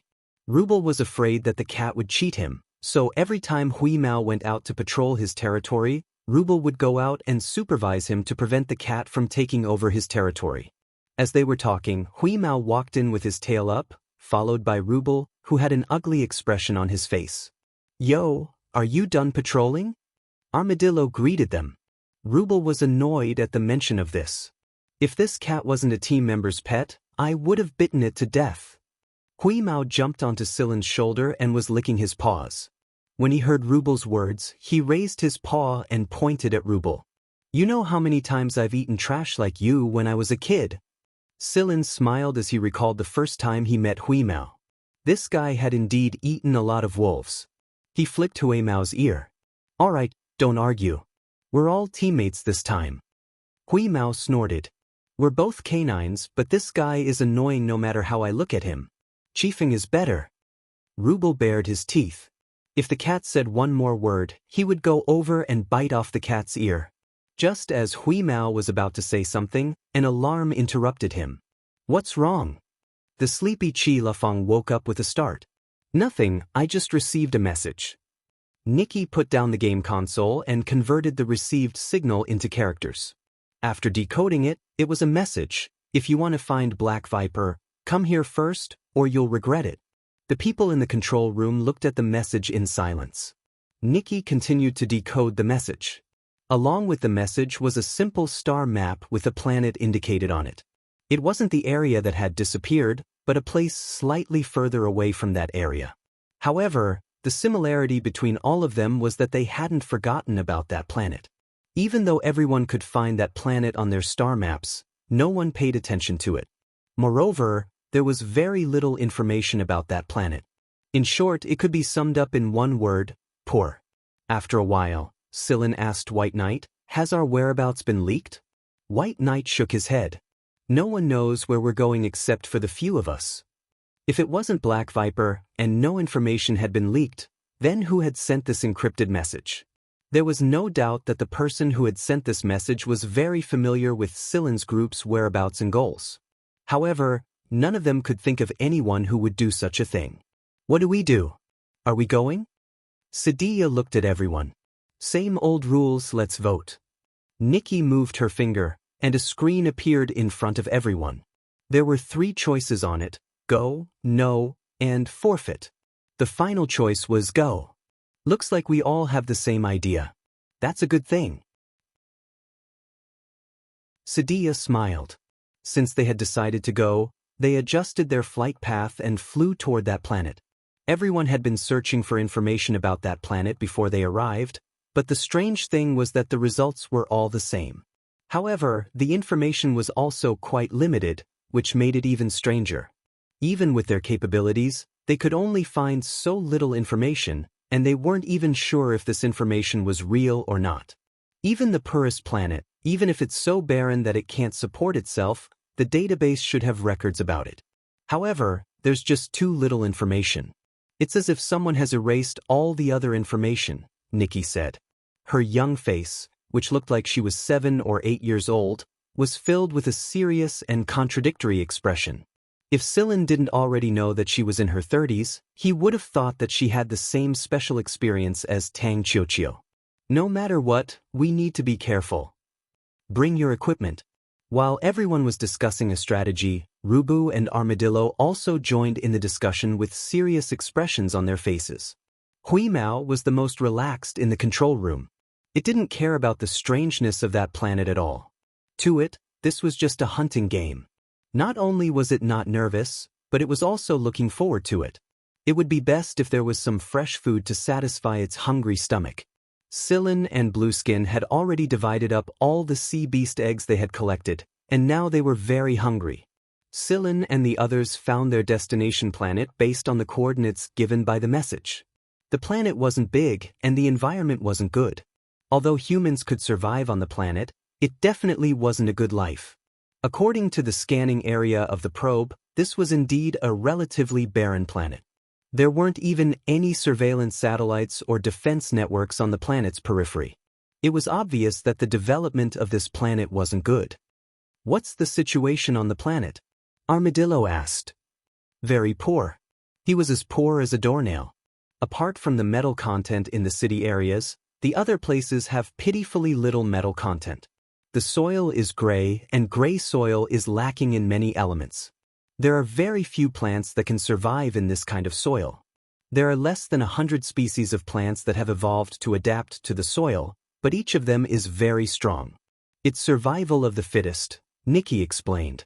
Looking at the planet from space, most of it was gray, and it looked very depressed and lifeless. From the image shown on the monitor, they could see what was happening on the bright side of the planet. The reason why almost all the metals on the planet were concentrated in the cities was that they were almost metal cities made of steel. Rather than calling them cities, it was better to call them large fortresses, as if they were guarding against something. Finally, they saw what the cities were guarding against. Not far from the cities, there were many black shadows moving very quickly. They were the animals that had adapted to the planet. They were about 3 meters tall and had long claws that could dig through the gray soil to find small animals hiding underground.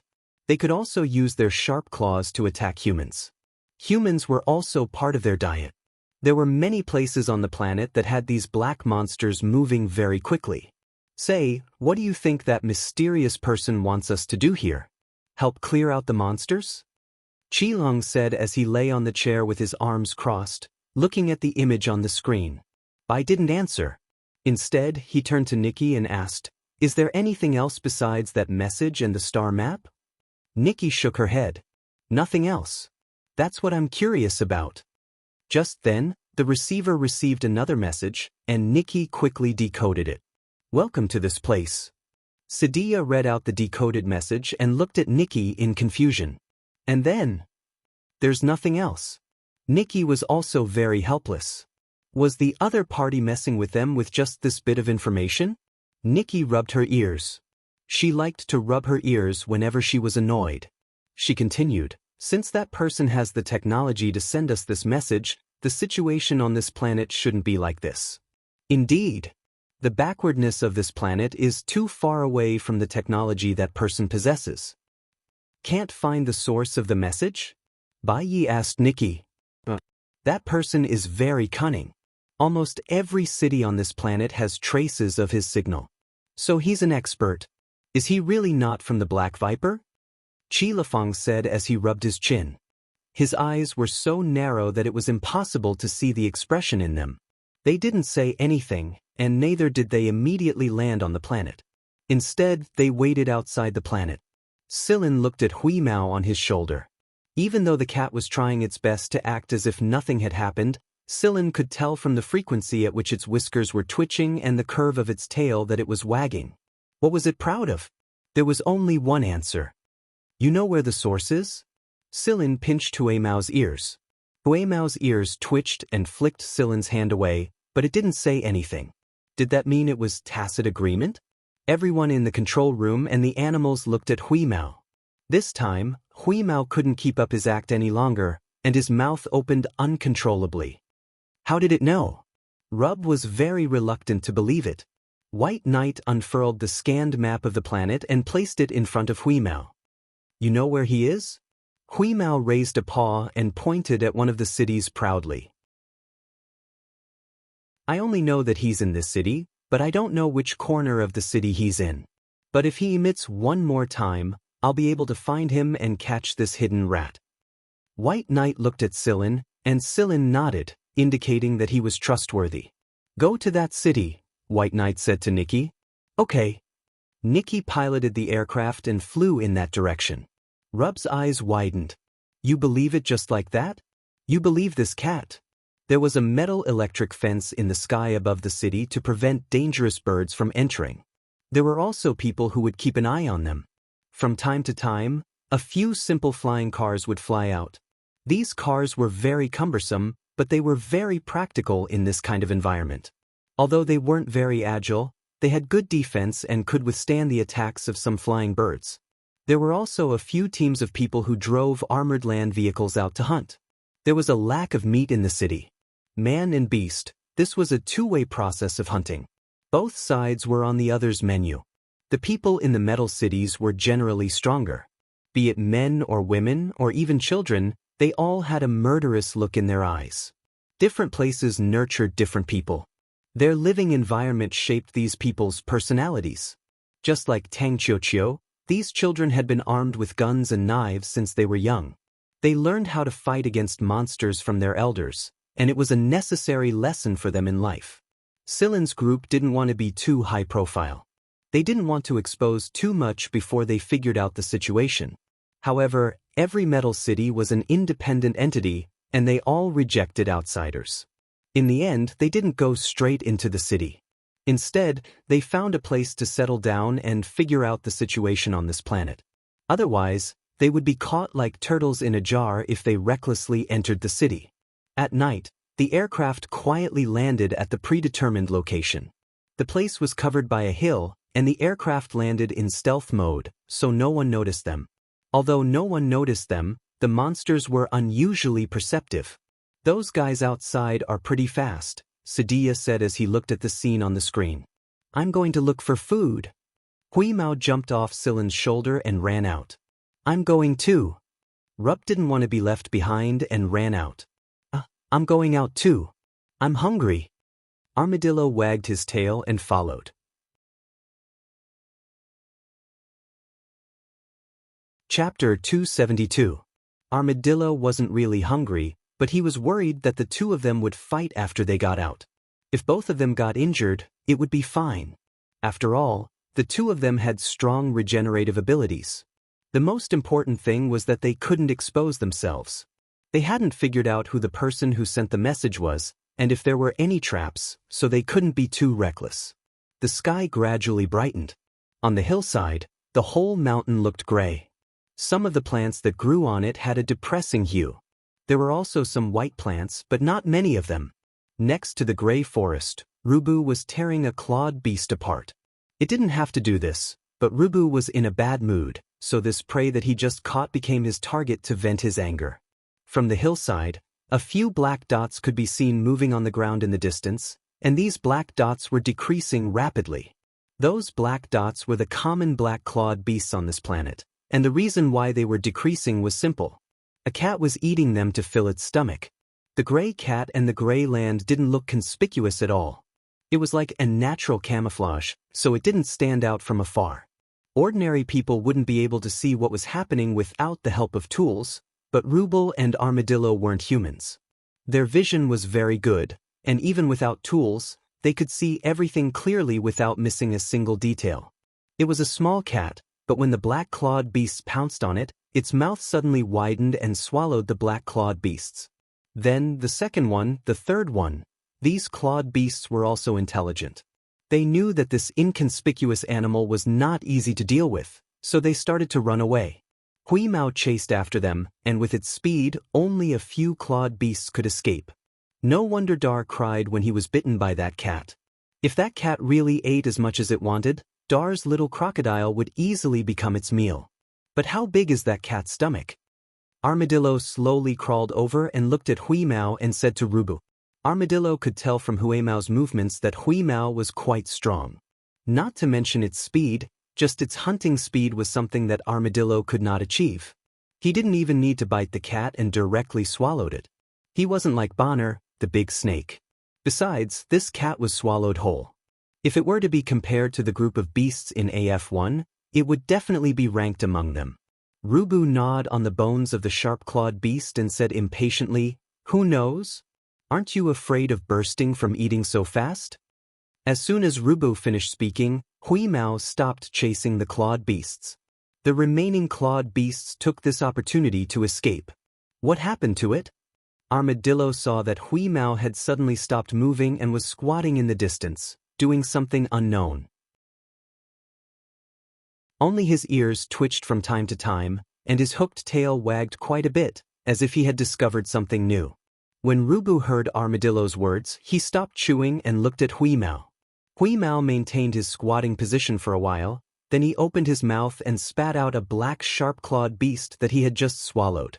Armadillo and Rubu were speechless. Disgusting! Not long after the black claw beasts were swallowed, they went in alive. By the time they were spat out, a layer of them had been digested. Even the claws of the claw beasts had been dissolved, becoming shorter and softer. They were not as sharp as before. The sharp-clawed beast that was half digested looked like a waste product. It was no longer as ferocious and murderous as before. Does that cat have the habit of chewing itself? Armadillo asked. Rubu turned its head away. Disgusting. Felines are indeed eccentric animals. It knew there were a few big cats in AF1 that liked to play with their prey until they were crippled before eating them. In comparison, the cat in front of it was even crazier. It was chewing itself. Because of Hui Mao's disgusting behavior, Rubu lost its appetite. It lifted its paw and kicked the remaining sharp-clawed beast into the woods. There were some small animals waiting to collect the leftovers. The remaining sharp-clawed beast was quickly surrounded by some small rodents that broke out from the ground. Not long after, not even its bones were left. Hey, something is wrong with that cat. Is it food poisoning? Armadillo wagged his tail and poked Rubu, who was lying on the ground with its eyes closed. Rubu immediately became energetic when he heard the word food poisoning. He had just eaten half of the sharp-clawed beast, so it should not be poisonous. It could even smell poisonous meat. Of course, there might be some special circumstances. A lizard and a wolf stared at Hui Mao. Hui Mao was jumping around the half-digested sharp-clawed beast. After jumping for a while, Hui Mao stretched out its paw. Its short paw grew longer, and it started to cut open the stomach of the sharp-clawed beast. Armadillo and Rubu were speechless. Why didn't they know that cats had such a weird habit? It was understandable if Hui Mao wanted to eat the internal organs, but the problem was that it was really dissecting the cat. Can you imagine a cat that was excited to find food spitting out the food it swallowed and dissecting it? What a scam! In fact, Rubu and Armadillo couldn't feel Hui Mao's current mood. Hui Mao was very excited at the moment, because it keenly discovered something fun. It hadn't played with this thing for a long time, and Silin also hadn't played with it for a long time. When it was digesting the sharp-clawed beast, Hui Mao discovered that there was another kind of animal living in the sharp-clawed beast's body. If it was right, it was the parasite that Silin mentioned. Every time he found a new parasite with great potential, Silin would always make something to play with. Compared to those big guys, Hui Mao preferred to play with these small things. It used its claws to cut open the half-digested skin of the sharp-clawed beast, and then cut open its stomach. There was a worm in the stomach that looked like a small scorpion, and it was only the size of an adult's thumb.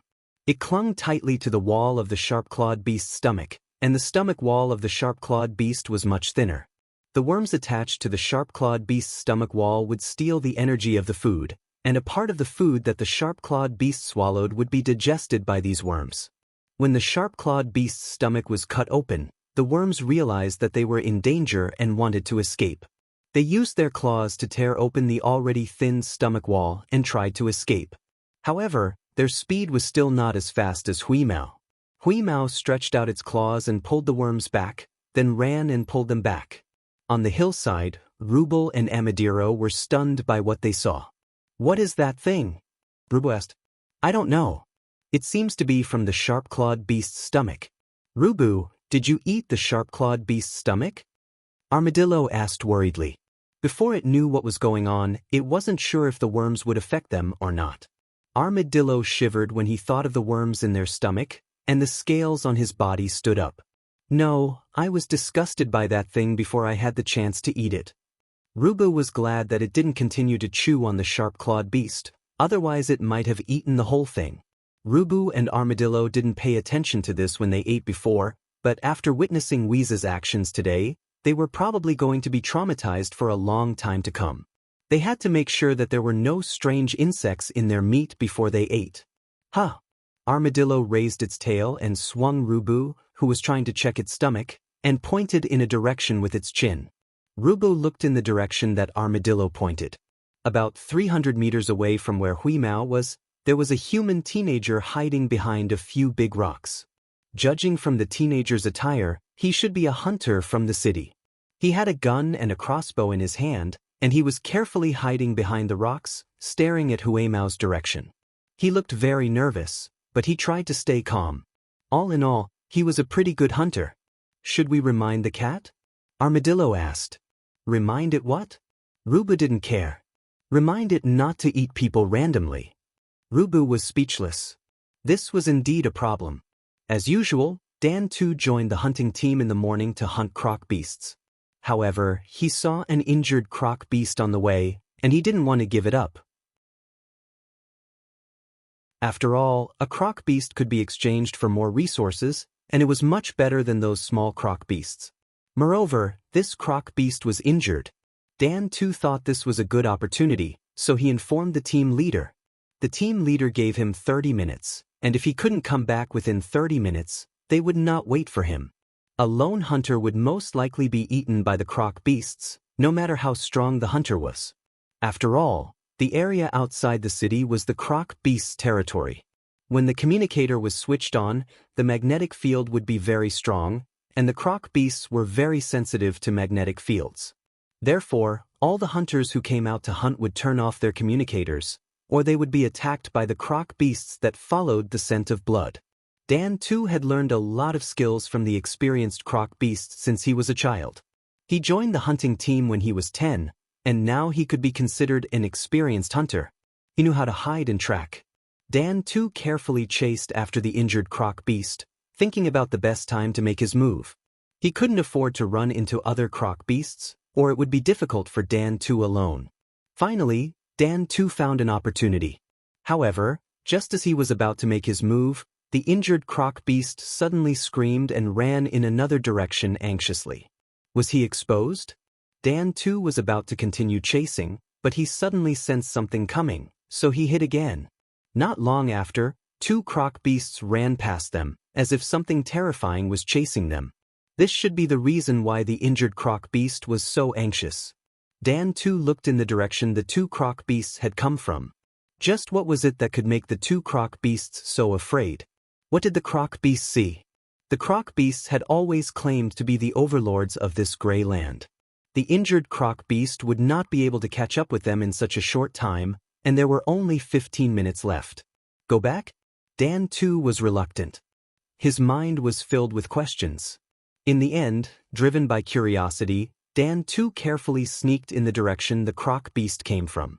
Not long after, he saw a flat ground at the foot of a mountain. There was a cat squatting on the ground. There were no cats on this planet. He had only seen them in books, magazines, and on TV in the city. Those who hadn't read magazines or TV would not know that there was such an animal called a cat.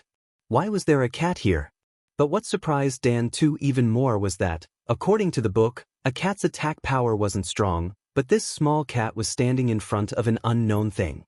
Dan too studied it carefully for a long time before he realized that it was a croc beast. If it weren't for his understanding of the croc beast, he wouldn't have been able to recognize the croc beast that had been severely corroded. How did the croc beast become like this? Why was the cat squatting beside it in a daze? However, what happened next shocked Dan Tuesday. The cat's claws could instantly grow so long that it easily cut open the croc beast's skin and dissected it. When he saw the insects, Dan too's face turned pale, just like the first time he killed a croc beast. Fear, Dan too was now quite afraid. He regretted coming here out of curiosity. Wasn't this just courting death? Everything on TV and in books was fucking fake. How could a cat be a weak animal? Would a weak animal dissect a croc beast so easily? He was now absolutely sure that the croc beasts were afraid of this cat. This cat was not even as long as his forearm. He tried to calm his racing heart and think of a plan. He couldn't turn on the communicator. If he did, he would be discovered. He couldn't call for help, and no one would come to save him. It was best to retreat quietly. As soon as he turned his head, a voice came from beside him. "Yo, kid, where do you think you're going?" Dan too was startled. He reflexively prepared to shoot, but before he could do so, his vision went black and he lost consciousness. Hui Mao sniffed Dan 2's body and looked at the gun and crossbow on Dan 2 with disgust. It was as Sillin had said, this place was really poor and backward. However, the young man's physique was quite good. He could be used to test the insects. There were only 3 insects left in the claw beast's stomach. Originally, he wanted to knock them out, but he didn't control his strength well and killed a few of them. A few of them were severely injured, and he didn't know if they could recover. However, it didn't matter if they couldn't recover. He could just catch a few more to see. Although not all claw beasts had these insects in their bodies, he would find them eventually. The gray cat didn't have anything to store the 3 fainted insects and the severely crippled insects. It just so happened that it found a hard leather bag on Dan 2's body. It was a bag made from the skin of a claw beast that had been processed, so it should be able to store the insects temporarily. Armadillo and Ruble were walking over. They didn't want to let the cat eat people, and they wanted to bring the man back for interrogation. However, when they got close, they bumped into the bag that Hui Mao threw at them. "Hey, you two, come and help me with this." Hui Mao pointed at the bag that contained the insects and said. Armadillo and Ruble avoided the bag as if it was the plague. "You can take your own things. We can just drag this man back," Ruble said. "No, this is my experiment." After that, Wheeze ignored Armadillo and Rubu and tied the bag to Dan 2's body. Then, it used the rope it found from Dan 2's body to reinforce the bag a couple of times before dragging Dan 2 back to the spaceplane by the collar. It wasn't exactly dragging Dan 2 all the way back to the spaceplane, but Wheeze wasn't dragging him all the way back to the spaceplane. Armadillo and Ruble looked at each other, shook their heads, and followed closely. They didn't know what the cat would do when it returned. Experiment? What experiment? Put the insects into that man's body? Disgusting. On the aircraft, Nikki had already hacked into the city's network to get some basic information. The city's network was not well developed, and it could be said to be simple and crude. All the appliances looked like antiques to them. Sillin and the others were analyzing the information they had gathered, but they couldn't find the rat that Hui Mao mentioned. Where was the mysterious man hiding in this city? Just as they were discussing whether they should grab a local and interrogate them, the display showed the scene of the gray cat dragging a person into the spaceplane. Bai Yi and the others looked at Sillin at the same time. Sillin shrugged. "I didn't order him to do that." Sadia gave Sillin a thumbs up. "You've trained your pet well." Sillin curled his lips. There was no way that the cat dragging the man into the aircraft was the reason that they thought it was. As expected, after understanding the situation, they were very interested in the insects that Hui Mao mentioned. But they couldn't look at it here, so they went to the quarantine room. After putting down the partition, Bai Yi and the others didn't enter the quarantine room under Armadillo and Ruble's persuasion. Instead, they stood on the other side of the partition and looked at the scene inside. Sillin had worked with Hui Mao many times. He first used a device to simulate the environment of a stomach. The 3 parasites that had recovered and the ones that were severely injured by Hui Mao were very excited when they entered the environment. They attached themselves to the edge of the wall and stabilized their bodies. The edge of the wall where they attached themselves became much thinner, and they began to absorb the nutrients in the internal environment. The severely injured parasites gradually recovered, and their severed limbs began to grow back. "How is it? Not bad, right?" Hui Mao said proudly. "Not bad." Sillin locked the parasites in a small box that simulated the environment of a stomach. "But it's not very practical right now. We're going up against robots, and robots don't have stomachs." Hui Mao's ears twitched, and he wasn't too happy about it. "But you did a good job this time. You deserve to be praised." Sillin rubbed Hui Mao's head. "That's more like it." Hui Mao narrowed his eyes, thinking about when he should catch a few more claw beasts to see if there were any other insects. It was boring to stay here anyway.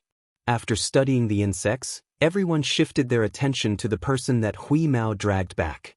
He looked like a 14 or 15-year-old boy, but judging from his physique, outfit, and the equipment he carried, this boy was also a tough character. When Dan 2 woke up, the first thing he felt when he opened his eyes was an unfamiliar environment. It wasn't the gray land, nor was it any city. It was so strange that it felt like he had come to another world. The next moment, Dan 2's attention was focused on Hui Mao, who was squatting on the shoulder of a stranger. It was this cat that caused him to end up like this. Dan 2 didn't panic when he saw the strangers, unlike when he saw Hui Mao. After all, he felt safer facing a human than a beast that he couldn't understand at all. Moreover, Dan 2 didn't sense any ill will from these strangers. Of course, it could just be a facade. Hui Mao squatted on Silin's shoulder and licked its paw. This action alone made the boy, who had just woken up, tremble and shrink back. Silin flicked Hui Mao's ear. "What did you do to him?" The boy was scared out of his wits. Sadia looked at Hui Mao, then at Armadillo and Ruble, and sighed. These two ferocious-looking fellows couldn't even compare to a little kitten. Seeing that the boy was full of wariness, Nikki went straight into action. After all, a little girl who looked like she was only 7 or 8 years old was easier to get close to. "Don't be afraid. As long as you don't move, we won't hurt you. We just want to ask you some questions," Nikki said. Dan 2 didn't say anything as he stared at the little girl in front of him who gave off a strange vibe. Nikki asked a few more questions, but Dan 2 still didn't say anything. His entire body was on high alert. Chi Lafeng pointed at his mouth. "Language barrier?" Nikki slapped her forehead. How could she have forgotten? The people here didn't speak the Empire's common tongue. The native language was too small, and the Empire didn't have any records of it. However, when Hui Mao and the others went out to hunt, Nikki had already gathered enough information about the language from various cities on the planet. After setting up the translation machine, she directly translated the language into Dan 2's. So, after Nikki turned on the machine, she asked the same question again. Finally, Dan 2 spoke, his voice a little hoarse. "What do you want to ask?" Silin handed him a glass of fruit juice. "Fruit juice. It's not poisonous." Dan 2 hesitated for a moment, then glanced at Hui Mao on Silin's shoulder. Seeing that the dog was lazily licking its paw and wasn't paying attention to them, he carefully took the glass of fruit juice from Silin, took a small sip, paused, and then poured the entire contents into his mouth. After finishing, he licked the glass, as if he hadn't had enough. Silin handed him another glass. This time, Dan 2 didn't hesitate and drank it in large gulps. Dan 2 had never tasted something like this before. It was delicious, much better than the most expensive drink in the city. He wanted to bring this back for Grandpa to drink. Grandpa was so old that he probably hadn't tasted this much fruit juice. However, he couldn't even protect himself right now. He didn't even know if he could go back and see Grandpa again. Dan 2 didn't lower his guard much after drinking the fruit juice, but his voice was no longer hoarse. He seemed to have calmed down as well. This was a good sign. After calming down, Dan 2 answered all of Nikki's basic questions. He told Silin and the others his name, as well as the black-clawed beast that Hui Mao had eaten was called a croc beast. In the local language, it meant sharp claws. However, the croc beast was a general term for all kinds of black beasts with sharp claws. Very few of them were of a single species, and most of them were born in clusters. However, there were a few special breeds among the croc beasts. One of them was called Galas, a fierce beast that was several times larger than ordinary croc beasts. Its attack power was much stronger, but they were relatively few in number. Nikki asked Dan 2 if he had any way to bring them into the city. Dan 2 shook his head. Apart from the guards and hunting squads, no one else is allowed to enter or leave the city without the permission of the city lord. City lord? What rank is that? Nikki asked. Although they had learned some information through the city's communication network, it was still limited. The network here was too backward, and people rarely communicated with each other through the network. This was the system of social relations in a special technological environment. The city lord is the highest-ranking official in our city. Dan 2 paused for a moment before asking, "You're not from this planet, are you?" Nikki didn't deny it. The answer was obvious, so there was no need to deny it. "Yes, we're from this planet." "Then it's even more impossible for us to let you into the city." We're very repulsed by aliens, especially the city lord. There was once an alien who entered our planet due to a malfunctioning spaceship and never returned. Although that didn't happen in our city, I've heard people say that something similar happened in our city before. Are you threatening us? Nikki sneered. No, just a reminder. Dan too lowered his head and didn't say anything else. No one could tell what he was thinking. At this moment, Hui Mao spoke up. I think this kid isn't telling the truth. Why don't we try using that bug? Rubu and Armadillo, who were standing behind them, thought at the same time, cats really are evil creatures. Hearing Hui Mao's words, Dan too suddenly raised his head. A flash of fear flashed across his eyes, and he reached for his gun and hunting knife out of habit. Only when he touched empty air did he remember that everything on him had been confiscated. Although he wasn't tied up, Dan too knew that he was no match for them. Not to mention that he had this cat with him. Sillin flicked Hui Mao. Don't scare a kid. Hui Mao snorted twice. It was just a scare, it was too boring. Nikki asked a few more questions, but she didn't get the answers she wanted. It was impossible to let Dan too go, so they could only lock him up here for now. If there was any new information, they could ask him for reference. They arranged a small room for Dan Tuesday. Although the room looked simple to Sillin and the others, it was an unimaginable luxury for Dan Tuesday. There was also juice and other food that he hadn't eaten yet. Although he didn't have to worry about food, Dan too's nerves were challenged. If this continued for a few days, he would probably have a nervous breakdown. That was because the cat would come here every now and then. It didn't say anything and just crouched there, licking its paws. Whenever Dan too saw the cat's paws, he would think of the croc's belly being cut open. Hui Mao, on the other hand, was delighted. There were actually people who were afraid of cats.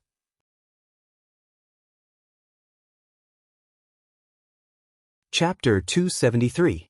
When dusk approached, Dan too was brought to the control room once more. When he saw Sillin and the others again, Dan too was no longer as fearful and surprised as before. Other than looking at Hui Mao a little cautiously, he was much calmer than before. It had to be said that this young man's mental fortitude was quite good. Perhaps it was due to the environment he lived in, but he was much calmer and more mature than his peers from other peaceful planets. However, Dan too's calmness crumbled when he saw the projection in the center of the control room.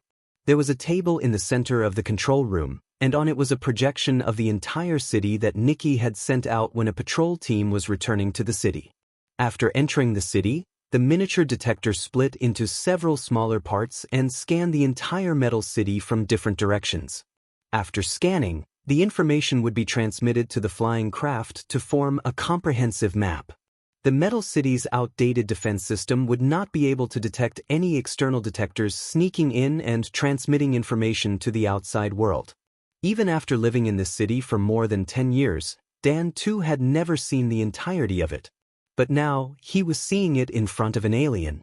Even if the city's landmarks were shrunk several times, Dan too would still be able to recognize them at a glance.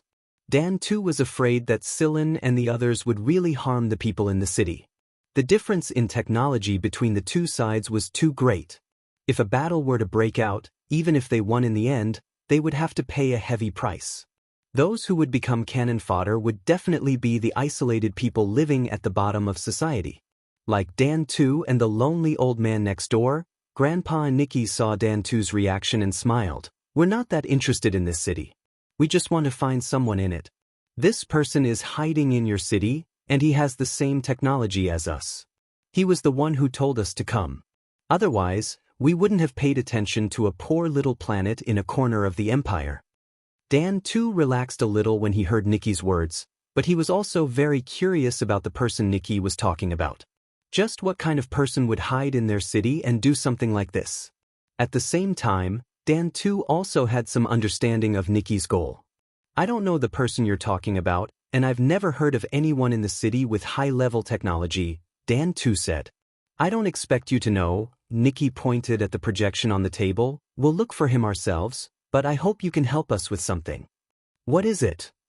We need to borrow your place. Nikki stopped the rotating projection and moved it in front of Dan Tuesday. Dan too pursed his lips. After a moment of silence, he looked at the people around him. Will you hurt the people in the city? Sadia chuckled when he heard that. We're not begging you, kid. We can find another solution even without your help, but that might hurt other people in the city. You don't want your compatriots to be hurt, do you? Hurry up, we don't have that much patience. There's a cunning fox in the city waiting for us to catch it. We shan tu and viz. Chi Long purposely emphasized on killing the innocent. If the people they ran into weren't innocent, then they couldn't be blamed. They had no choice but to be cautious when it came to Black Viper, or else they would be the ones to die. Dan too hesitated for a moment before walking forward and pointing at his place on the projection. It was a poor area of the city, and most of the residents were widows and widows. Dan too lived in a 6-story metal building. The area of each house was very small. The largest was only about 30 square meters. Dan too's living area was only about 10 square meters. It was not even 1/3 of the size of their control room. Rent was a big problem. Dan too and the others could only afford the rent there. Buildings of higher quality, sturdier, and better security would cost them an astronomical sum. Dan too told them the exact location of his place, and the surveillance device hidden in the city quietly flew in that direction. It didn't take long for it to arrive at the building Dan too had mentioned, and the situation of the entire building was clearly displayed. The neighbor to the left of Dan too's place was drying dried meat and talking to a few other people standing in the hallway. Their conversation could be heard clearly. As for the neighbor on the right side of Dan too's house, the door was closed, and Sillin didn't know what kind of person he was. However, he could tell from Dan too's eyes that the person who lived there was very important to him. Dan too didn't seem to care about the other people who appeared in the image, but the moment the image was displayed, the first thing Dan too looked at wasn't his house, but the neighbor's house on the right. Fortunately, there weren't many patrols there. Since it was a poor area, patrols didn't often appear there. Most of them were around the high-class residential areas to ensure the safety of the people living there and prevent flying beasts from attacking them. Nikki stopped asking Dan 2 questions after she was done with her investigation. Instead, she watched as Chi Lafang and Sadia studied the so-called high-class residential areas in the city. They would have to wait until the sky was completely dark before they moved out. Because of the environment, most people in the city wouldn't go out at night.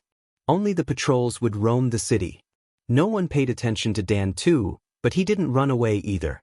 It was because he knew that he had no chance of escaping from these people. Whoosh, a flying car model flew into the room, and there was a cat standing on top of it. The cat was holding a box in its mouth. Dan too wanted to dodge out of reflex when he saw Hui Mao, but he was attracted by the flying car model again. The difference in technology made Dan too very curious about flying objects like this. Hui Mao flew the flying car model to Sillin and put down the box. Assemble this too, Sillin. Inside the box was one of Sillin's prizes from the flying car race. It was one of the 2 flying car models Fleeka had made based on Vegfritter, and the other one was in Naimi's possession. Although it couldn't have Vegfritter's complicated and diverse internal structure, it was still quite extravagant for a toy model. A small toy model like this was enough to buy a flying car that was about the same size. Of course, luxurious flying cars and racing cars were an exception. There was still some time before the operation anyway, so Sillin took the box, sat down and started assembling the flying car model. Hui Mao lay on top of the flying car model and watched it with his tail wagging. From time to time, he would shoot a smug glance at Ruble and Armadillo who were lying on the other side of the control room. Ruble and Armadillo were so angry that they gritted their teeth and thought, "So what if you have a toy?" Dan too was very curious about the flying car model. It was probably the flying car they were talking about on TV. It looked a little different, but they were all similar. He didn't expect to see such a small toy. Dan too wanted to get closer to see Sillin's assembly, but he was very wary of Hui Mao. After pacing back and forth for a while, his curiosity won over his fear and he inched closer to Hui Mao. Hui Mao only glanced at him once and then ignored him. Dan too let out a sigh of relief. Sillin's assembly speed wasn't fast, but it was rhythmic and practiced. Every part was assembled precisely. Dan too grew more and more fascinated by the round, pancake-shaped object that was slowly taking shape in Silen's hands. It felt like a whirlpool was sucking all of his attention into it, and he was more than happy to be sucked into it himself. "Do you have your own flying car?" Silen asked. His voice was low and slow. Dan too shook his head as he stared at the model in Silen's hands that was slowly taking shape. "I'm assembling a flying car model right now." This kind of flying car was despised by people for a long time, but after a race, everyone changed their opinion of it. Silen explained a few things while he was assembling the model. Then he asked, "What would you do if you had your own flying car?" Dan too looked very puzzled. Then he started thinking, "I would fly Grandpa around the city and show him how the city is doing. The city has doubled in size, and a lot of new places have been built." "Grandpa?" "Yes. Without Grandpa, I wouldn't have lived until now." Dan too's mother had passed away a long time ago, and his father had gone out to hunt when he was 7 and never returned. Less than a fifth of the hunting party had made it back to the city alive because they had encountered a Gala's beast, one of the strongest of the sharp-clawed beasts. Dan too had no ability to hunt alone, and the people around him did not help him, because there were too many such examples in the city, so many that everyone was numb. When Dan too was about to starve to death, he rarely went out, and Grandpa, who was not familiar with everyone, gave him food. Grandpa's savings were left behind by his children, but after they passed away, the old man seemed to have become a lot quieter and rarely left the house. Because of his disability, he was always in a wheelchair with no one to take care of him. Everyone in the control room listened to Dan too's words. Chi Lafang and Sadia exchanged a glance. If their guess was correct, Silen had hypnotized Dan too. Why else would the vigilant little guy talk so much? Dan too's expression softened a lot when he talked about what happened after he met Grandpa, but when he mentioned that Silen and the others wanted to borrow Dan too's house in the city, Dan too's face contorted as if he was resisting something. Big beads of sweat rolled down his forehead, and Dan too abruptly raised his head to glare at Silen. The fury and madness in his eyes made Silen feel like the little guy was going to swing a knife at him the next moment. "What did you do to me?" Dan too huffed and puffed. His fingers curled into fists, but they were shaking uncontrollably. He had said too much just now, and he was bound to slip up. Silen smiled and assembled the last part. Then he passed it to Hui Mao and told it to play on the side. "Your willpower is not bad," Celine commented. "You can't hurt Grandpa, you can't." Dan too roared at Silen. "I didn't say I was going to hurt him." Silen stood up and patted his thighs. Then he walked out of the control room, but stopped after taking 2 steps. He turned around and said to Dan too, "You smiled when you were telling me about your relationship with that Grandpa, and someone once told me that blinking when you smile means that you are truly thinking of something that makes you happy." Dan too loosened his clenched fists, then clenched them again. Indeed, there was a time when Dan too felt very happy. Although he was already an orphan at that time, he had Grandpa by his side. He was the old man who always sat in a wheelchair and told Dan too stories that he had never heard before. He taught him how to hunt and how to protect himself. Dan too's wish was that one day, he could hunt enough things to exchange for enough currency in the city. Then he could pick up Grandpa from next door and live in a sturdier and more spacious building like a fortress, and live a better life. Before it was completely dark, the last hunting team that left the city returned to the city. It was the hunting team that Dan too was in. The hunting team did not see Dan too within the allotted time, and Dan too's communicator could not be contacted. So, according to past experience, Dan too had either met with an accident, or he was lost somewhere. Either way, it was the same result, because in both cases, the chance of surviving alone was close to 0. Moreover, Dan too was only a 15-year-old boy. Even though he had nearly 5 years of hunting experience, he was still lacking in many aspects. He could not compare to the experienced hunters. When they were about to return to the city, they still could not contact Dan Tuesday.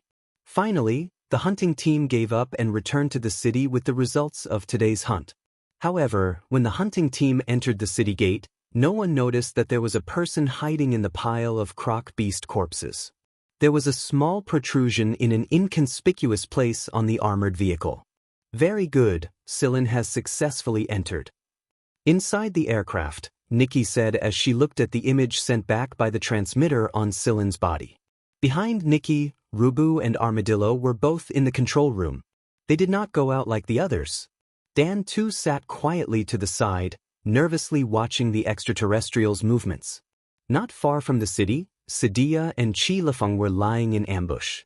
Only Sillin and Bai Yi had entered the city. Bai Yi and Sillin's group had entered the city.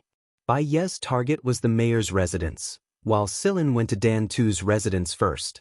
Everyone split up. The equipment in the city was much less advanced, so they could not detect Bai Yi and Sillin at all. As for Hui Mao, they could not detect him at all. After Sillin entered the city, he found an opportunity to leave the hunting team and hide in a secluded place, waiting for night to fall. When the sky was completely dark and everyone was hiding in their houses, Sillin snuck towards Dan Tu's residence. Most of the hunters in the city were experienced hunters, and they were very sensitive to danger and changes in their surroundings. There were many things that could not be faked with technology. That was why both Sillin and Bai Yi were very cautious in the city. The layout of the entire city was deeply imprinted in Sillin's mind, so it did not take long for Sillin to arrive at the building where Dan Tu lived.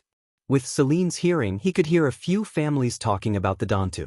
Today, the hunting team had brought news that Dan Tu had not returned to the city.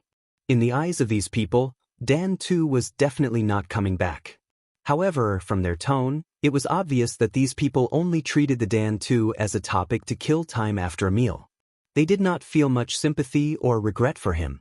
Because they were numb, they were indifferent. The relationships between people here were just like the city, filled with the cold light of metal. In this special environment, no one would criticize others for being right or wrong. Here, the living were always right.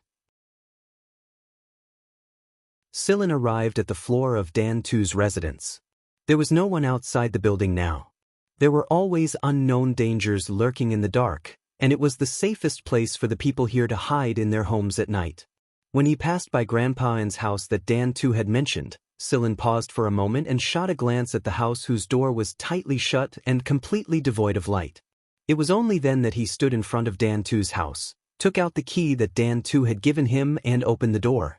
However, the moment he opened the door, Sillin sensed that there was someone inside the house. Inside the aircraft, the image on the screen in front of Nikki began to stutter and then completely cut off. The received signal had been jammed. Electromagnetic interference. How could there be electromagnetic interference at such a high level? That person was there. This was the first thing that came to Nikki's mind. She quickly contacted Bai Yi and Chi Lafeng and Sadia, who were outside the city. Sillin went on high alert the moment he sensed that there was someone inside the house. He dodged the incoming wind and blocked the opponent's punches and kicks. Then, he leaned to the side and used the ground to bounce off the ground. His other hand unsheathed a long sword and pointed it at the opponent. The image that Sillin sent to the aircraft was only cut off for a moment. Hui Mao's interference was removed, and the image was restored. There was no light in the house, but Sillin could clearly see the person in front of him through the faint light that seeped in from the outside. The aircraft could also clearly see the person standing in front of Sillin through the night vision filter. After seeing this person, the person who reacted the most was not Nikki and the others, but Dan Tuesday. Dan Tu rose from his chair in agitation. His eyes were filled with disbelief. Impossible! How could it be her? Didn't she already? That woman looks a little familiar, Qilong, who was somewhere outside the city, said after seeing the image that Nikki sent them. Nikki shook her head. I don't remember. I saw her not too long ago. Although we didn't talk, I remember that she was one of the people who participated in the same race as that kid, Sillin, Sadia said as he watched the image. Dan Tu's house. The person in front of Sillin didn't continue to attack. In fact, she didn't show any killing intent just now. It was precisely because of this that Sillin didn't kill her. Otherwise, he would have slashed her down a long time ago. Sillin pointed the tip of his blade at the person in front of him. Truth be told, he didn't expect to see this person here. We meet again, Chiu Su.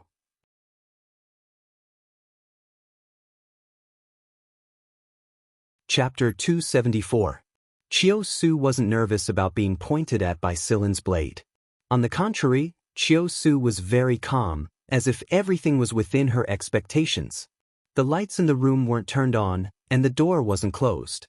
Hui Mao walked in from outside, glanced at the two people in the room, and then paid them no more attention. He believed that Silin could handle this. Dan Tu's residence was indeed very small, and the decorations were also very simple. Hui Mao walked around the room, and then looked at a wall. Behind this wall was another house. The grandpa that Dan Tu had mentioned lived there. However, Hui Mao jumped up, and with a hook of his claws, he dug out a small device. This device could not only monitor everything in the room, but it could also be used as an alarm and initial defense. However, this defense system had already been turned off when Chiyo Su arrived. Otherwise, Silin wouldn't have been able to enter with just a key, and he would also be electrocuted by the device as an enemy attack. Apart from this device, there was also a device next to the lights on the ceiling that looked similar to a light, but it was actually an intelligent laser emitter. Next, Hui Mao dug out a few other devices. These devices were mainly used for defense, and their main purpose was to protect the owner of the house, which was to protect Dan Tuesday. The level of technology used in these devices didn't match the development of this planet at all. Dan Tu, who was in the space plane, was dumbfounded. He didn't recognize these devices, and even after living here for so many years, he didn't know that there were so many unexpected things in such a small, run-down house. If Nikki hadn't explained the functions of these devices to him, even if Dan Tu saw them, he wouldn't have known what they were for, and might even have thrown them away like garbage. Chiyo Su didn't say anything, and she didn't show any dissatisfaction with Hui Mao's behavior. Instead, she looked out the door. Not long after, a shadow appeared outside. It was Bai Yi. After receiving Nikki's notice, Bai Yi immediately rushed over from the city lord's residence. After all, the purpose of their trip was to find the person who sent the message, not to study the city lord. Seeing Bai Yi flash in, Chiyo Su said to Bai Yi and Silin, "Since the two of you are here, come with me." Chiyo Su ignored the knife pointed at her and walked out of the door. Silin sheathed his sword and gestured to Bai Yi. Then the two of them followed Chiyo Su out. Although they were confused, it was necessary to be vigilant. As for Hui Mao, that guy just dug a hole and went next door. Just as Hui Mao and Silin had thought, Chiyo Su's destination was the house next door, which was Grandpa An's house that Dan Tu had mentioned. When Silin passed by the shop, he could feel the mechanical activity inside. It was a machine that surpassed the average level of technology in this place. Places with machines would have a special mechanical language for communication. This was the advantage that Silin and Hui Mao had over others. Since Hui Mao had suppressed the electromagnetic interference, the situation here could be seen from the aircraft. Dan Tu was the most agitated one. He hoped that things weren't as he thought, but as Silin and the others entered the room next door, Dan Tu's heart sank. Everything was fake. The house wasn't big, but compared to Dan Tu's, it was a little more spacious. As soon as he entered, Silin saw an old man in a wheelchair. The old man was holding a paper book in his hand. The solar lamp on the table next to him was dim, but for Silin and Bai Yi, it was enough for them to see everything in the house clearly. Hui Mao dug a hole next door and shook his hair. His enlarged pupils swept around the house, and then he jumped onto Silin's shoulder. After Chiyo Su brought them in, she closed the door and stood behind the old man. Although the old solar lamp wasn't very bright, the processed image sent back to the aircraft was clear enough. Dan Tu looked at Chiyo Su on the image, his eyes full of doubt. "You know her?" Nikki asked. Dan Tu nodded, then shook his head. "At first glance, she looks like her, but now that I look closer, there are some differences." "Who does she look like?" Nikki asked. "Grandpa An's daughter." Dan Tu had seen that woman when he was young. He heard from his father that she was a very powerful female warrior, but after a hunt, she never came back. Everyone said that she was dead. And this girl on the screen, who looked about the same age as him, what was her relationship with Grandpa An? Why did she look so much like that woman? Inside the house, the old man in the wheelchair closed the book, looked up at Silin and Bai Yi, then looked at the cat on Silin's shoulder, looking around and smiled. You're finally here. As he spoke, the old man stood up from the wheelchair, walked 2 steps to the bookshelf, and placed the book on it. How is this possible? Isn't Grandpa in? Dan 2's mind was a mess. This old man in the wheelchair wasn't a cripple. Nicky sneered. Who said that people in wheelchairs are cripples? Yes, who said that people in wheelchairs must be cripples? Dan 2 remembered that Grandpa had always worn a long robe all these years, completely covering his feet, not letting anyone touch his legs. Even Dan 2 had always thought that it was because of Grandpa's pride, but now he knew that the truth was not what people thought it was. Who was Grandpa? How long had he been hiding in the city? Dan 2 didn't know that Grandpa had been like this for as long as he could remember. Perhaps no one in the entire building would have thought that such a lonely old man turned out to be an alien. Moreover, the so-called lonely and helpless pitiful people were also fake. What people saw and thought was the impression that the old man wanted to create, and everything was under the old man's control. After putting the book down, the old man walked back to the wheelchair and sat down. He looked in Silen's direction, and his eyes were focused on the signal transmitter that Silen was carrying. Dan 2, you're over there, right? Hee, Dan 2, don't worry, they won't hurt you. After saying that, the old man looked at Silen. The signal has been cut, right? Some things are not good for others to hear.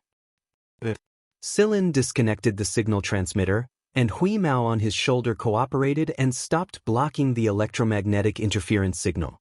That way, no one outside would know what happened inside the room. Bai Yi also turned off the signal transmitter and quietly waited for the old man to continue. The old man was very satisfied with Silen and Bai Yi's decisiveness in turning off the signal transmitter. The unknown messages that you received were sent by me. I mean no harm, I just want to remind you that if you go to Black Viper's place like this, you will suffer a great loss. The old man's voice was calm, and there was no emotion in it. It was like he was stating something that did not matter. Or you? Bai Yi asked. Bai Yi had been in AF1 for many years, and he knew a lot of the more secretive information, but he did not know anything about this old man.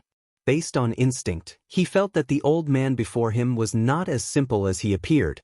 He was like a reclusive expert, sitting in the corner with a book in his hand, quietly observing the changes in the empire. Puma, the old man chuckled softly. Even if I told you, you would not have heard of me. However, if I did not say it, you would not believe what I am about to say. The old man's white hair was not messy, and the 2 strands of hair on the sides covered half of his eyes, making it impossible to see what he was thinking. Do you know who the leader of Black Viper is? The old man asked. Silen frowned, but did not say anything. His knowledge was limited, and he only knew that the current leader of Black Viper had inherited the position of the previous leader. The son took over his father's position, and their surname was the same, Christie. If anyone said Black Viper's Christie, they must be referring to the current leader of Black Viper. Bai Yi was silent for a moment and then answered, Feng Onleng, Christie Onleng Feng. Onleng Feng, yes, Christie Onleng Feng. The old man repeated in a low voice, and then looked at Silen and Bai Yi. Everyone thinks that Onleng Feng is a person's name, but that is not the case. Onleng Feng is the name of 3 people. Silen's eyelids twitched. He had a bad feeling about this. The old man looked straight at Silen and Bai Yi. My name is Gu Chang'an. Gu Chang'an, there was an in his name. The person working for Black Viper right now is Christie Onleng. As for Feng, you all know him. Silen sighed inwardly. As expected. Guan Feng, Gu Chang'an, Christie Onleng. Feng Onleng, the leader of Black Viper. No one would have thought that there were 3 leaders of Black Viper, right? What on earth was Guan Feng trying to do? The old man waved his hand, and a floating projector flew over. The image of a planet was displayed on top of it. Chiu Su turned off the light.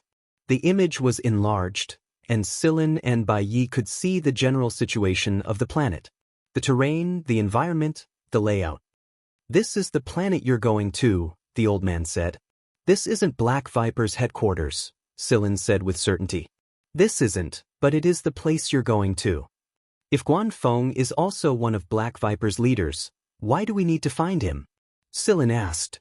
Because the two of you are the people Guan Feng recommended. Recommended what? Gu Chang'an didn't answer directly.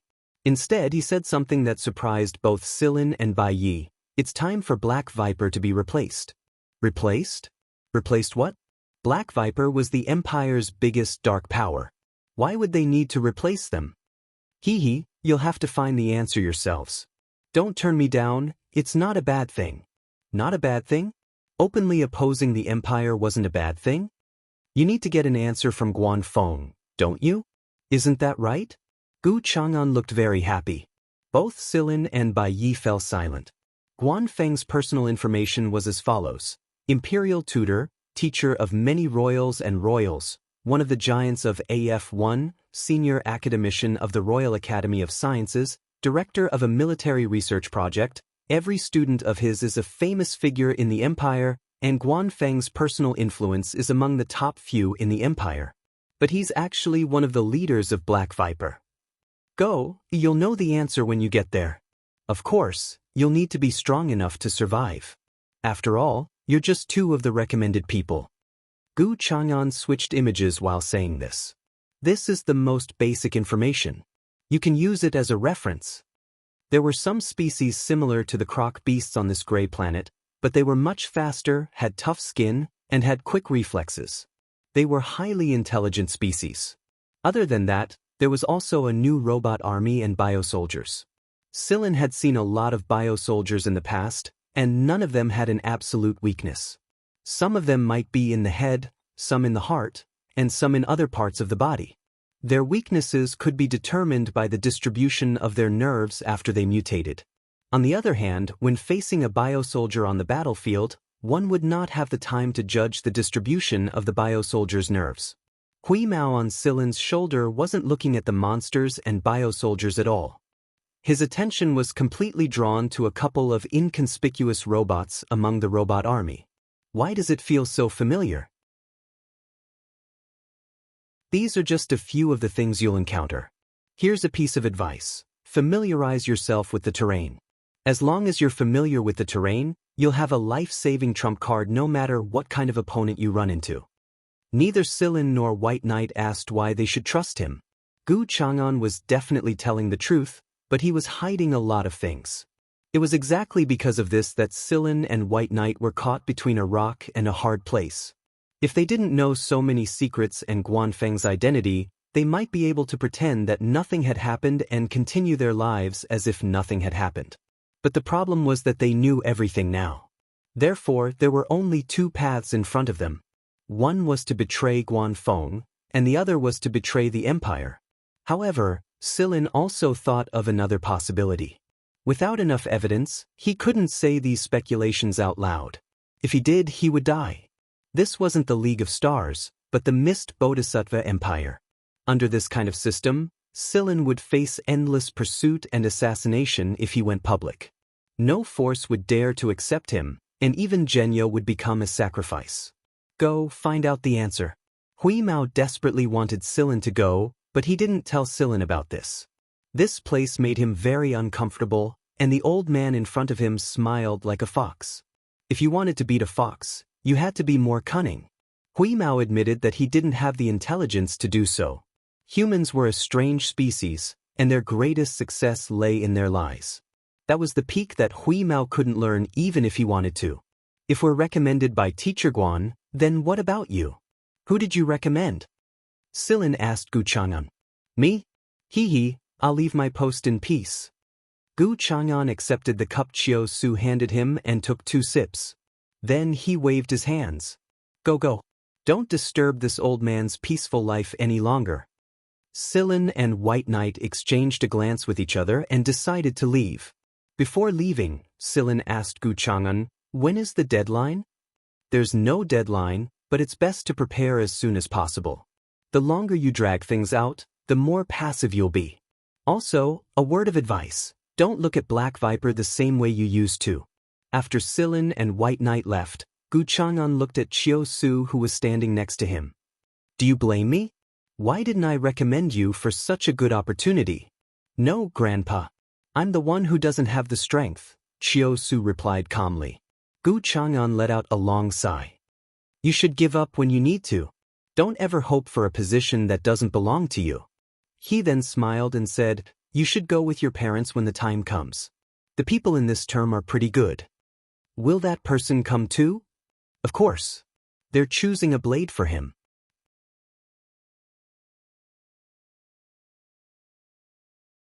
Chapter 275.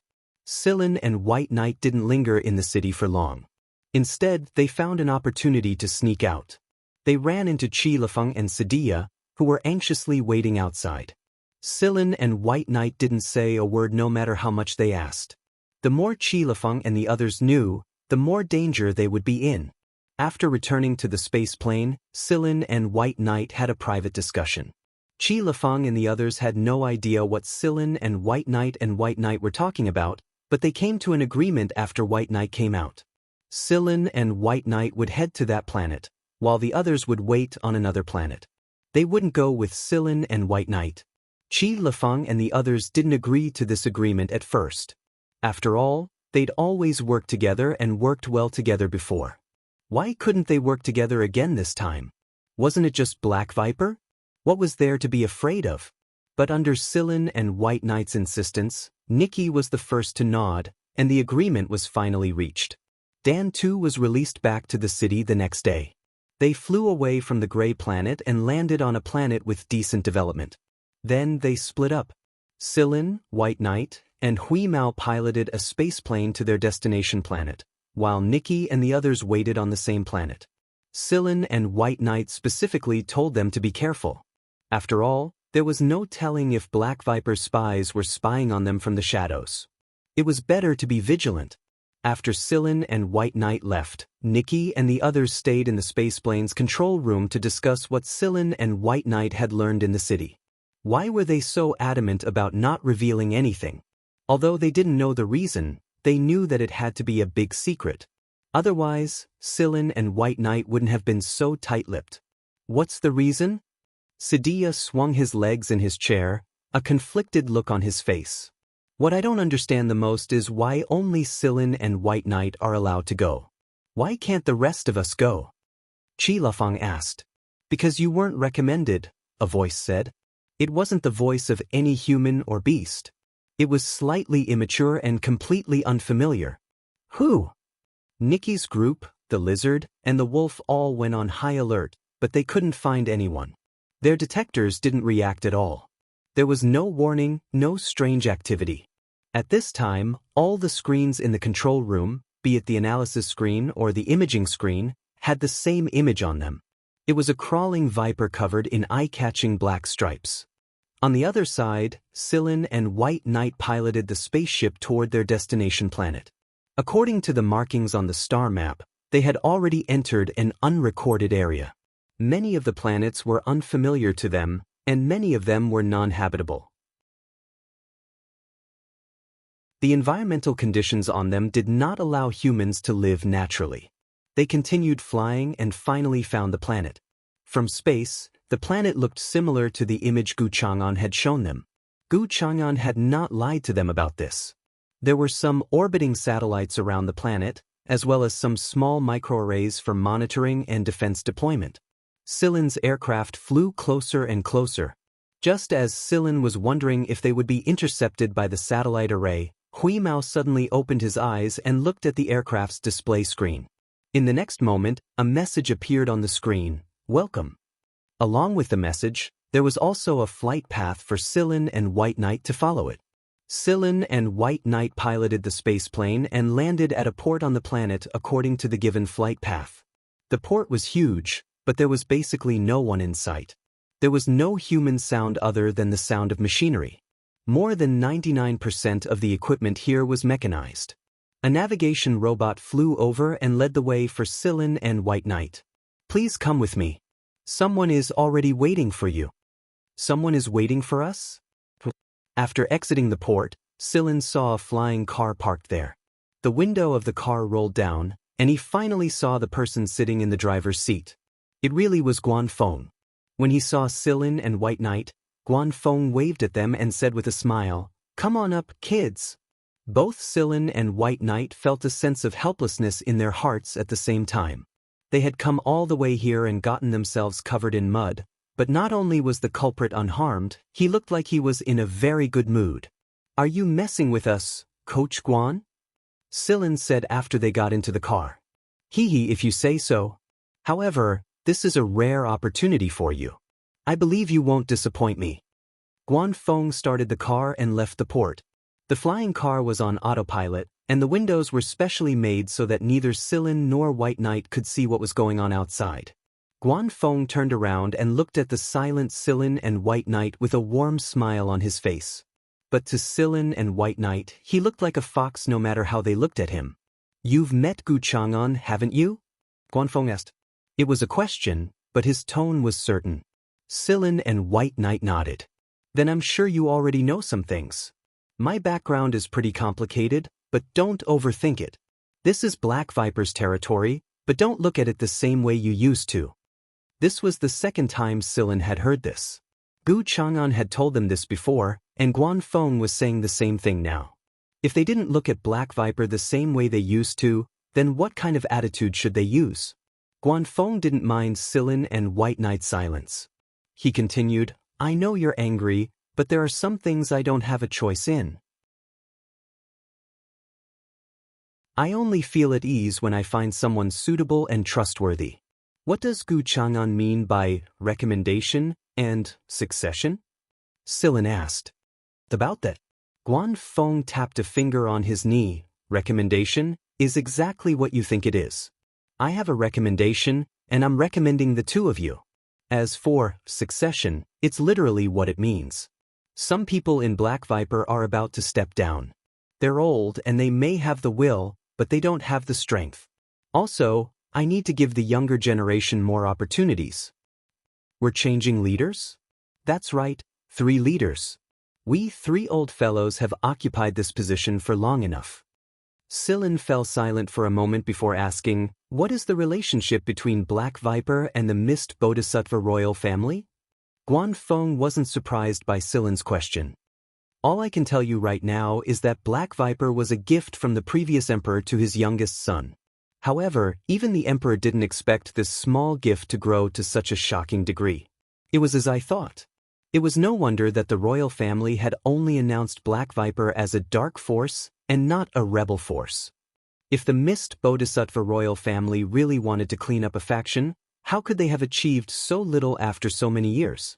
They were just using the excuse of cleaning up to get rid of some nobles.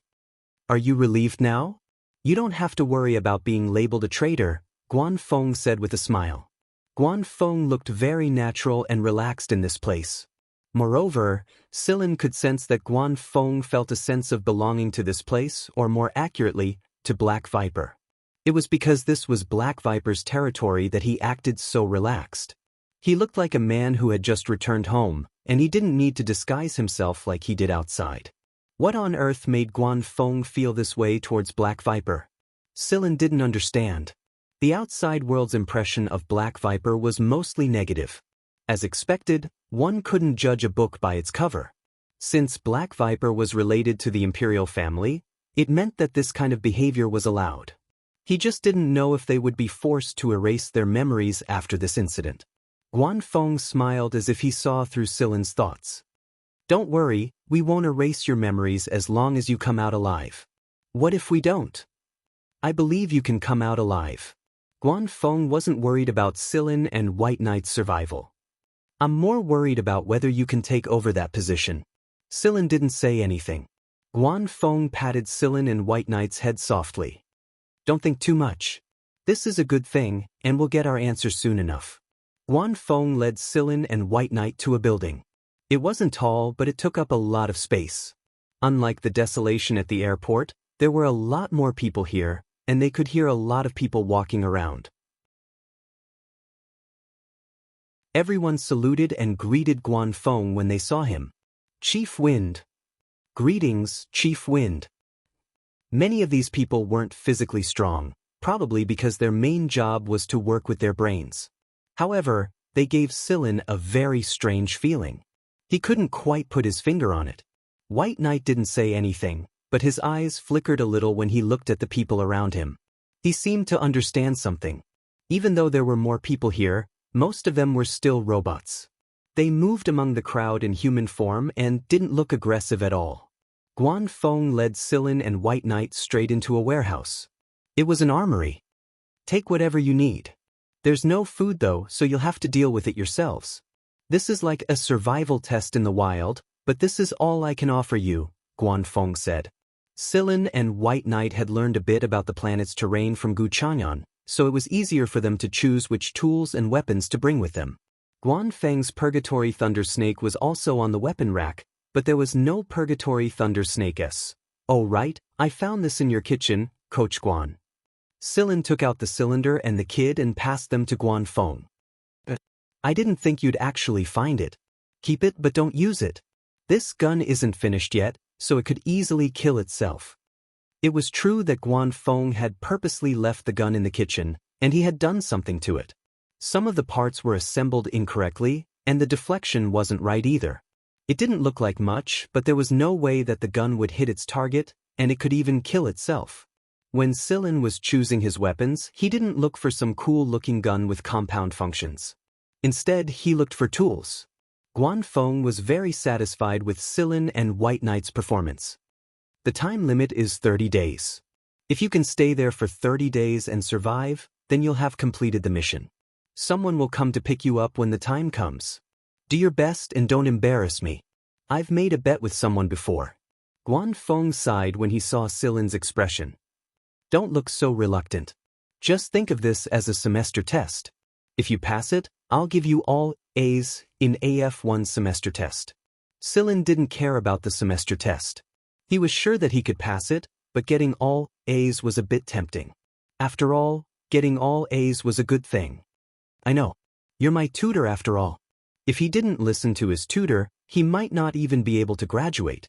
Goryo had told Sillin this before. After they were done choosing, Guan Feng brought Sillin and White Knight to the rooftop. There were 2 airplanes parked there. Guan Feng and Sillin went up to one of them first. Do your best and don't embarrass me.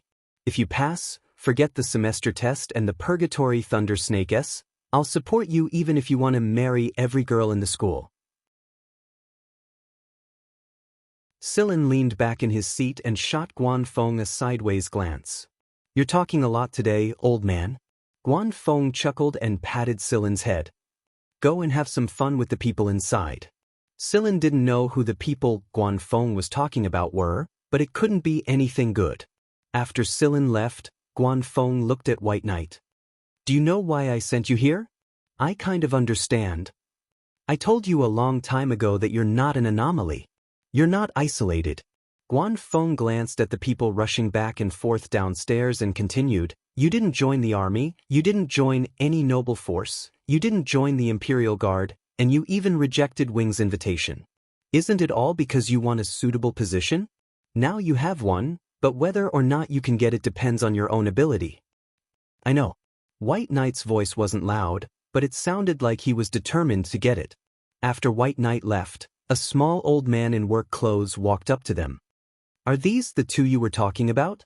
The white-haired one is fine, but the black-haired one doesn't seem too willing. You're forcing a duck onto a perch. What can I do? These are the only 2 trump cards I can bring out. The other students aren't cut out for this at all. The small old man curled his lips. It's good enough that you even have one, not to mention that you're taking out 2 slots at once. Look at Gu Chang'an, he can't even take out 1. At this point, the old man suddenly looked at Guan Feng.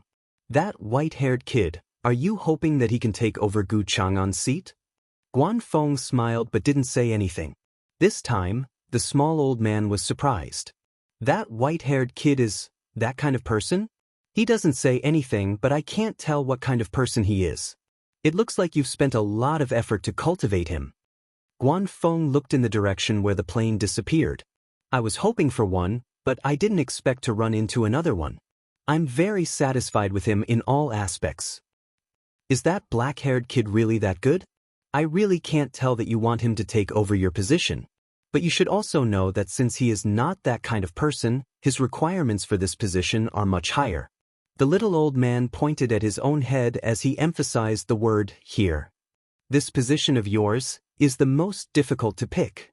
That being said, there's really no one who can compete with that black-haired kid this time. As long as he's alive in 30 days, he'll definitely take over. Even if he's unwilling, that person will find a way to trick him into taking over. I hope so. The plane Sillin was on autopilot, and it would let Sillin off once it reached its destination. Hui Mao didn't make a sound along the way. He looked very quiet with his eyes closed, but Sillin knew that Hui Mao was doing his best to gather information. If it was just because of Guan Feng, Sillin wouldn't have come here to participate in this bullshit test so easily. What did Black Viper's succession have to do with him? Sillin wasn't in the mood to care even if it was a fight for the throne. The reason he came here was to figure out one thing.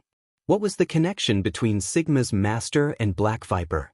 Gu Chang'an had shown them a couple of robots that looked similar to Sigma, and that was why Sillin decided to come here. Sigma's master had mastered intergalactic technology, so Sillin hoped that he could return to the League of Stars if he had the chance. While Sillin was deep in thought, an announcement came from inside the plane. Coordinates have arrived. Please get ready. Countdown begins. 3, 2, 1. As the last sound faded, Celine's feet left the ground, and she fell out of the plane. However, Sillin was prepared for this. He took out the buffering device and activated it, slowing down his fall. When he was close to the ground, Sillin turned off the device, jumped into the bushes, and dodged a couple of attacks in quick succession.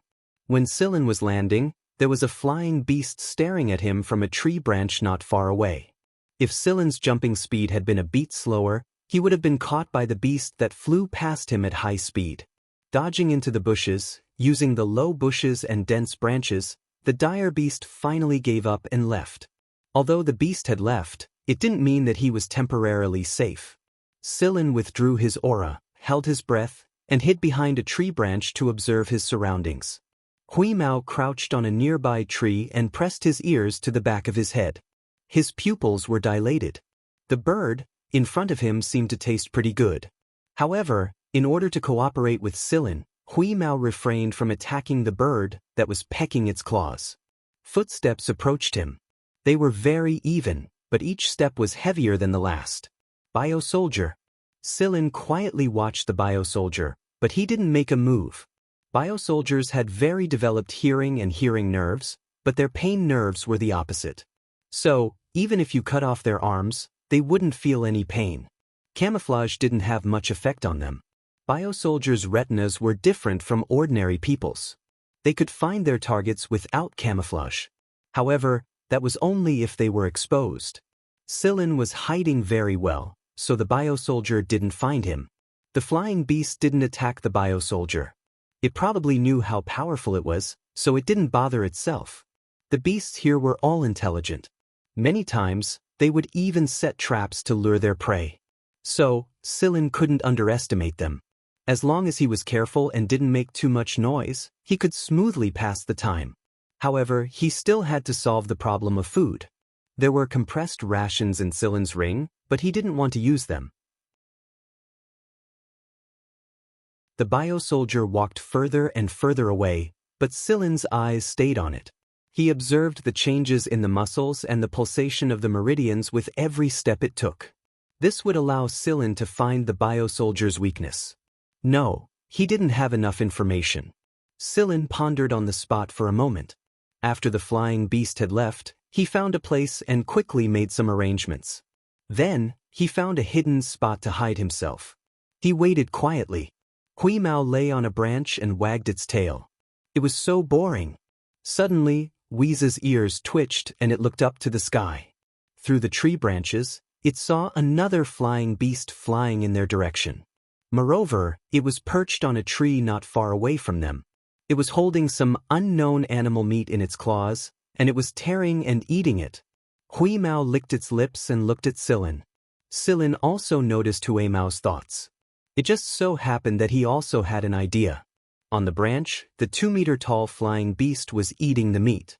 But when it ate, it would also pay attention to its surroundings to prevent others of its kind from stealing its food. However, this was a flying beast. It was completely unaware that a cat was crouching its body as it came over to this side silently. When this flying beast tore off a piece of meat and was about to swallow it, a gray shadow flashed by. Hui Mao bit the flying beast's neck so that it couldn't make a sound. However, its wings were flapping and its claws broke the branches, but it still couldn't escape from the cat's mouth. The two bio-soldiers in the distance were attracted by the noise and walked over. Seeing that the bio-soldiers were coming over, Hui Mao jumped down the tree with the big bird in its mouth. Feeling that the big bird was too much, Hui Mao bit its neck and swung it against the tree's stump a few times. Finally, it was much more obedient, and its wings didn't flap as hard as before. At this time, the two bio-soldiers were already running over. Although their steps were heavy, they weren't slow. Having achieved his goal, Hui Mao dragged the prey toward the trap that Silin had set up. He lured the two bio-soldiers there, and he controlled his speed well. The two bio-soldiers wouldn't lose track of him, nor would they be caught. When they reached the edge of the trap, Hui Mao jumped. Even with a big prey in his mouth, he could easily jump over the trap. The sudden appearance of thick vines tripped them, and as soon as they got up, whoosh, whoosh, whoosh, when they got up, some sharpened wooden arrows were shot at the two bio-soldiers. The range of the wooden arrows covered the front, back, left, and right of the bio-soldiers. The wooden arrows didn't cause any real damage to the two bio-soldiers. They didn't even break their skin. The bio-soldiers' brown skin was very thick, which gave them a very good defense. While the two bio-soldiers were busy dealing with the trap, Hui Mao opened its mouth wide and swallowed the big bird whole. Then, it lay on a branch not far from the trap and looked down at the scene below. It couldn't tell how to find a weakness, but Silin could. When dealing with bio-soldiers like this, it would either tear them apart or swallow them. Bio-soldiers don't taste good. I'll tear them apart the next time I see them. After the two bio-soldiers were attacked by the hard wooden arrows, some rocks came hurtling down from the surrounding trees. Most of the rocks were smashed into powder by the bio-soldiers' fists. Only a small portion of the rocks managed to hit the bio-soldiers. Similarly, they didn't break their skin. Be it the bio-weapons or the wild beasts, most of them were very sensitive to heat and electromagnetic waves. That was why Silin preferred to use more primitive tools. Before he actually took action, Silin thought that he had to find a way to quickly determine the bio-soldiers' weaknesses. Sharpening a knife wouldn't delay the work of cutting firewood. Silin was sharpening his knife. If he wanted to take out his prey with less effort, he needed to understand them well enough. Because there were too many things to deal with, the bio-soldiers' movements became more complicated. The movement of their muscles, the bulging of their veins, the changes in their breathing rate, the changes in their pupils. Silin noticed everything and started analyzing them as reference data. Finally, Silin decided to take action. He took out a small, sleeve-shaped crossbow he got from Guanfeng. It might be small, but the damage it fired was definitely comparable to that of a gun. Whoosh! An arrow accurately hit one of the bio-soldiers 7 centimeters below its ribs. The movement of the bio-soldier that was shot by the arrow became slower and slower until it finally stopped. Silin knocked another arrow and shot it at the remaining bio-soldier's abdomen. Just like the previous bio-soldier, after being shot, the bio-soldier's movements became slower and slower before coming to a complete stop. The arrow sank into the bio-soldier's body, and brown blood flowed down the arrow. Noticing that more bio-soldiers were coming their way, Silin waved his hand and signaled Hui Mao to get ready to escape. Before they left, Silin touched a bit of the bio-soldier's blood with a tree branch and wrapped it with leaves to prevent the smell of the blood from attracting other wild beasts. 6 or 7 bio-soldiers passed by after Silin and Hui Mao left. However, they only shot a curious glance at the 2 frozen bio-soldiers before leaving. After all the bio-soldiers had left, a figure emerged from the forest. It was a young girl. Although she looked very cute, her face was expressionless and expressionless. When her gaze fell on the 2 frozen bio-soldiers, a hint of curiosity finally appeared on her expressionless face. The girl walked over to them. She made almost no sound when she moved. The 2 bio-soldiers were completely dead, and brown blood was still dripping from their bodies. The girl looked at the two bio-soldiers for a moment before circling them once. Then she stopped and took out a thin scalpel. 2 minutes later, the two bio-soldiers who were shot dead by Cylin were still standing. It was hard to tell from their backs, but if someone walked up to them, they would definitely vomit if they didn't have good control over their bodies. The two bio-soldiers were dissected, and even their veins were peeled off one by one. The girl had already left, and it wasn't long before a scavenging wild beast smelled blood and came over to clean up the mess. In the end, everything returned to normal. All that was left was the wooden arrow that had been trampled into pieces and a puddle of brown blood. You're tuning in to the Passion Pages YouTube channel. We're so grateful for your support, and don't forget to subscribe to join us on this incredible journey through captivating stories. Your generosity through donations truly makes a world of difference, as it's the primary source of revenue that allows me to expand and enhance this channel for you. Thank you from the bottom of my heart for being a part of this adventure.